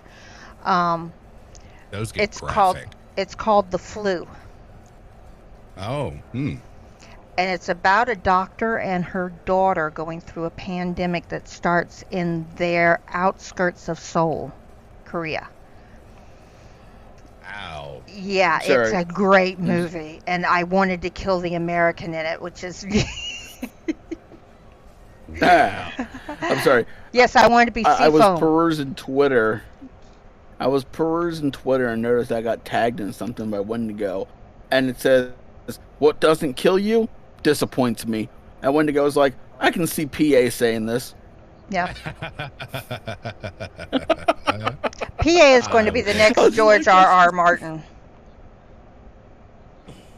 Just saying. Oh yeah, I have a propensity for murdering all of my characters. You like one bad guys, when I have a propensity for just murking all the protagonists, because unless you have a feasible reason why you can survive, aka military training, some advanced knowledge on how to take out what you're fighting, y'all You're gonna die. If I PA would like to is writing it, you're going to die. I would like to personally give a shout out to everyone in the live chat that's been with us. Thank you all so much for interacting. Midnight Chills, thank you so much. Yes. I am loving everything he is writing, and thank you Midnight's all so great. much. So, Midnight Chills, did I get to tell you what I started to tell you earlier? And I'm so sorry we didn't get to half your stuff. We got to carrying on, but I am reading everything you all are writing. Yeah, Thank we you all always so much do. for interacting. Yes, thank you. I had a lawyer that I listened to on YouTube who was talking about when he's setting up his cases, and he actually does do cases still. He's not just doing YouTube. And he said he turns on your channel, Midnight Chills, and just lets it play while he's putting his cases together. Just thought you needed to know, because I recognized he showed the channel on his live stream, and I was like, "That's Midnight Chills. I know who that is." So yeah, but we've got beeping going for almost 4 hours, believe it or not. Has it really been that long? 3 hours and 26 minutes and 55 seconds. I guess that's what happens when you're having fun. And we'll love to Right? have you back. Yeah, absolutely. Anytime. Yeah. Just make sure you shoot me a mess. I do not keep Discord on my phone. It stays on my computer, just because my phone blows up enough with Twitter. medical stuff and all that jazz. So Twitter is my go-to. Okay. Twitter. So if you need to reach me, it is Twitter. I don't have any other thing. I hate Instagram. I have a Facebook, but I don't use it. So Twitter it is. Okay. Yes, Midnight Chills. Yes, you. And this is Midnight Chills. Before we do anything, I want to know, what does that question mean? You want to be Seafoam? What he does was that asking mean? me that because I said I wanted to be the Okay. Little Mermaid. Oh, he said you want to be Seafoam. Okay, I get it. I was just like, what? Yeah, yeah. I wanted to be the Little Mermaid. I wanted to be Seafoam. Gotcha. I thought I liked that kind of self-sacrificing. It's kind of romantic, kind of tragic death. You know what type horror movie thing. I would love to see is Cinderella. I would love to see that as a horror movie. I wish I could find the original book that I read Cinderella out of. Her being treated like that, and then she just comes back and just snaps and slaughters that entire family. Well, it's a bloody story if you read the original story. I want to say I remember reading a lot of the originals, but I've read so many things, including the necromancy and all that stuff. So yeah. I'll get to it. That's one of the things I'm going to be doing when I get it going. Thank you, Creepy Clown Girl. We tried to make it an awesome stream. They brought me on. I didn't know what I was going to talk about. I thought I was going to be quiet, but they got me going, and sometimes I just can't shut up. Just can't stop.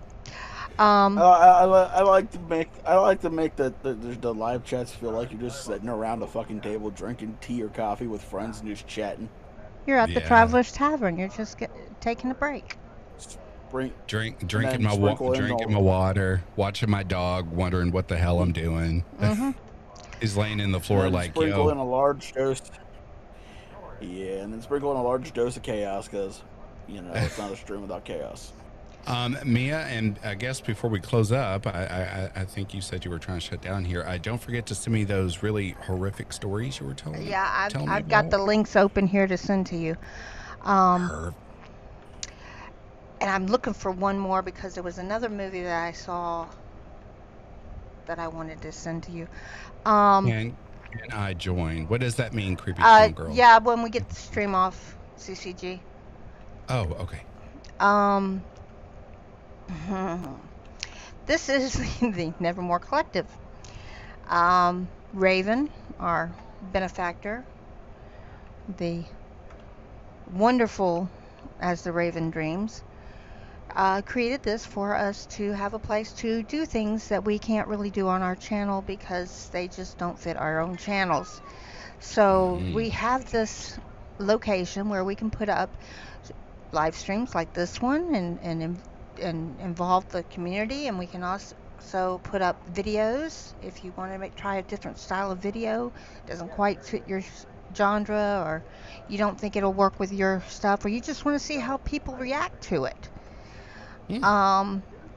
We've got a gaming group, we've got nerds, we've got creepy monsters, we've got the Traveler's Tavern, we've got the dark narrator and Raven himself with the dark podcast that they do.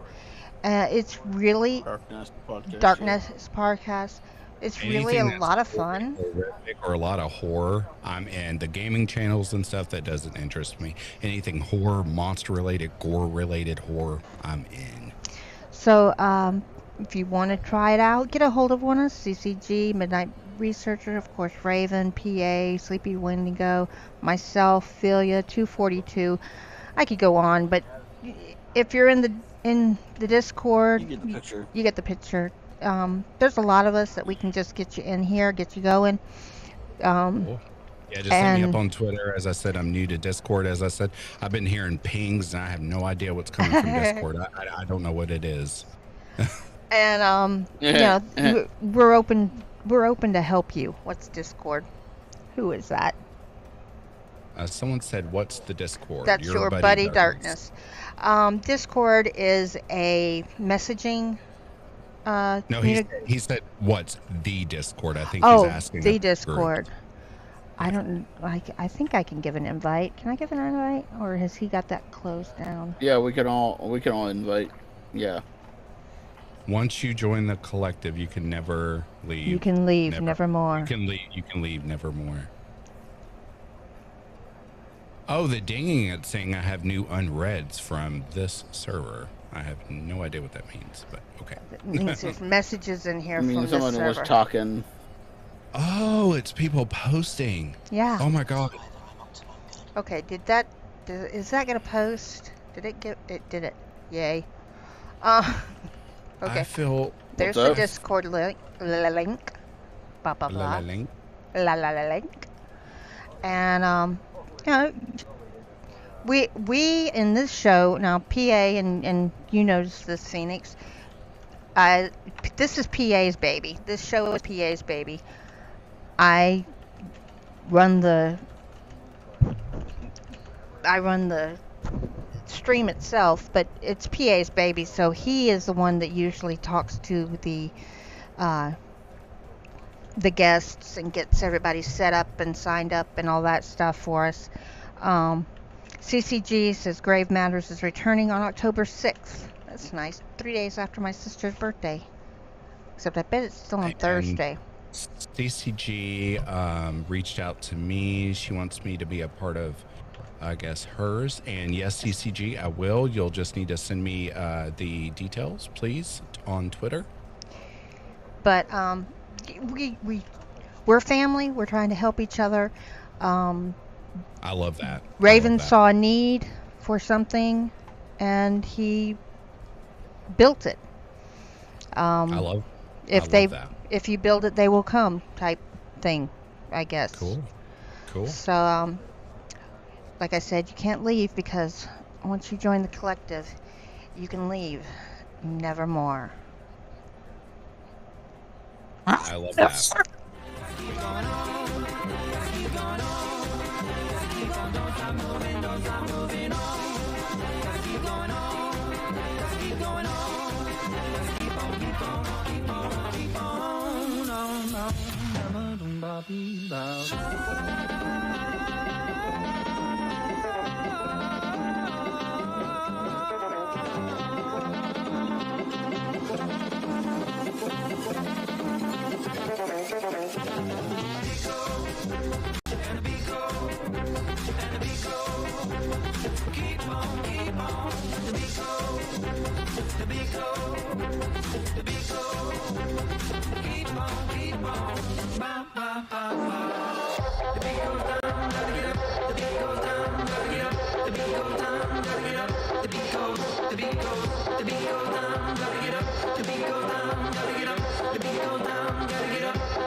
Shake your bones, double shot, don't stop moving, get a beat about, gotta mix it up, go chip, so flip, roll, belly flop, gotta keep the beat on burning up, so don't stop moving, don't stop grooving on, gotta keep going on, gotta keep going on, gotta keep on, don't stop moving on, gotta keep going on, gotta keep going on, gotta keep on, keep on, keep on, keep on, ba ba doom ba bee ba boo.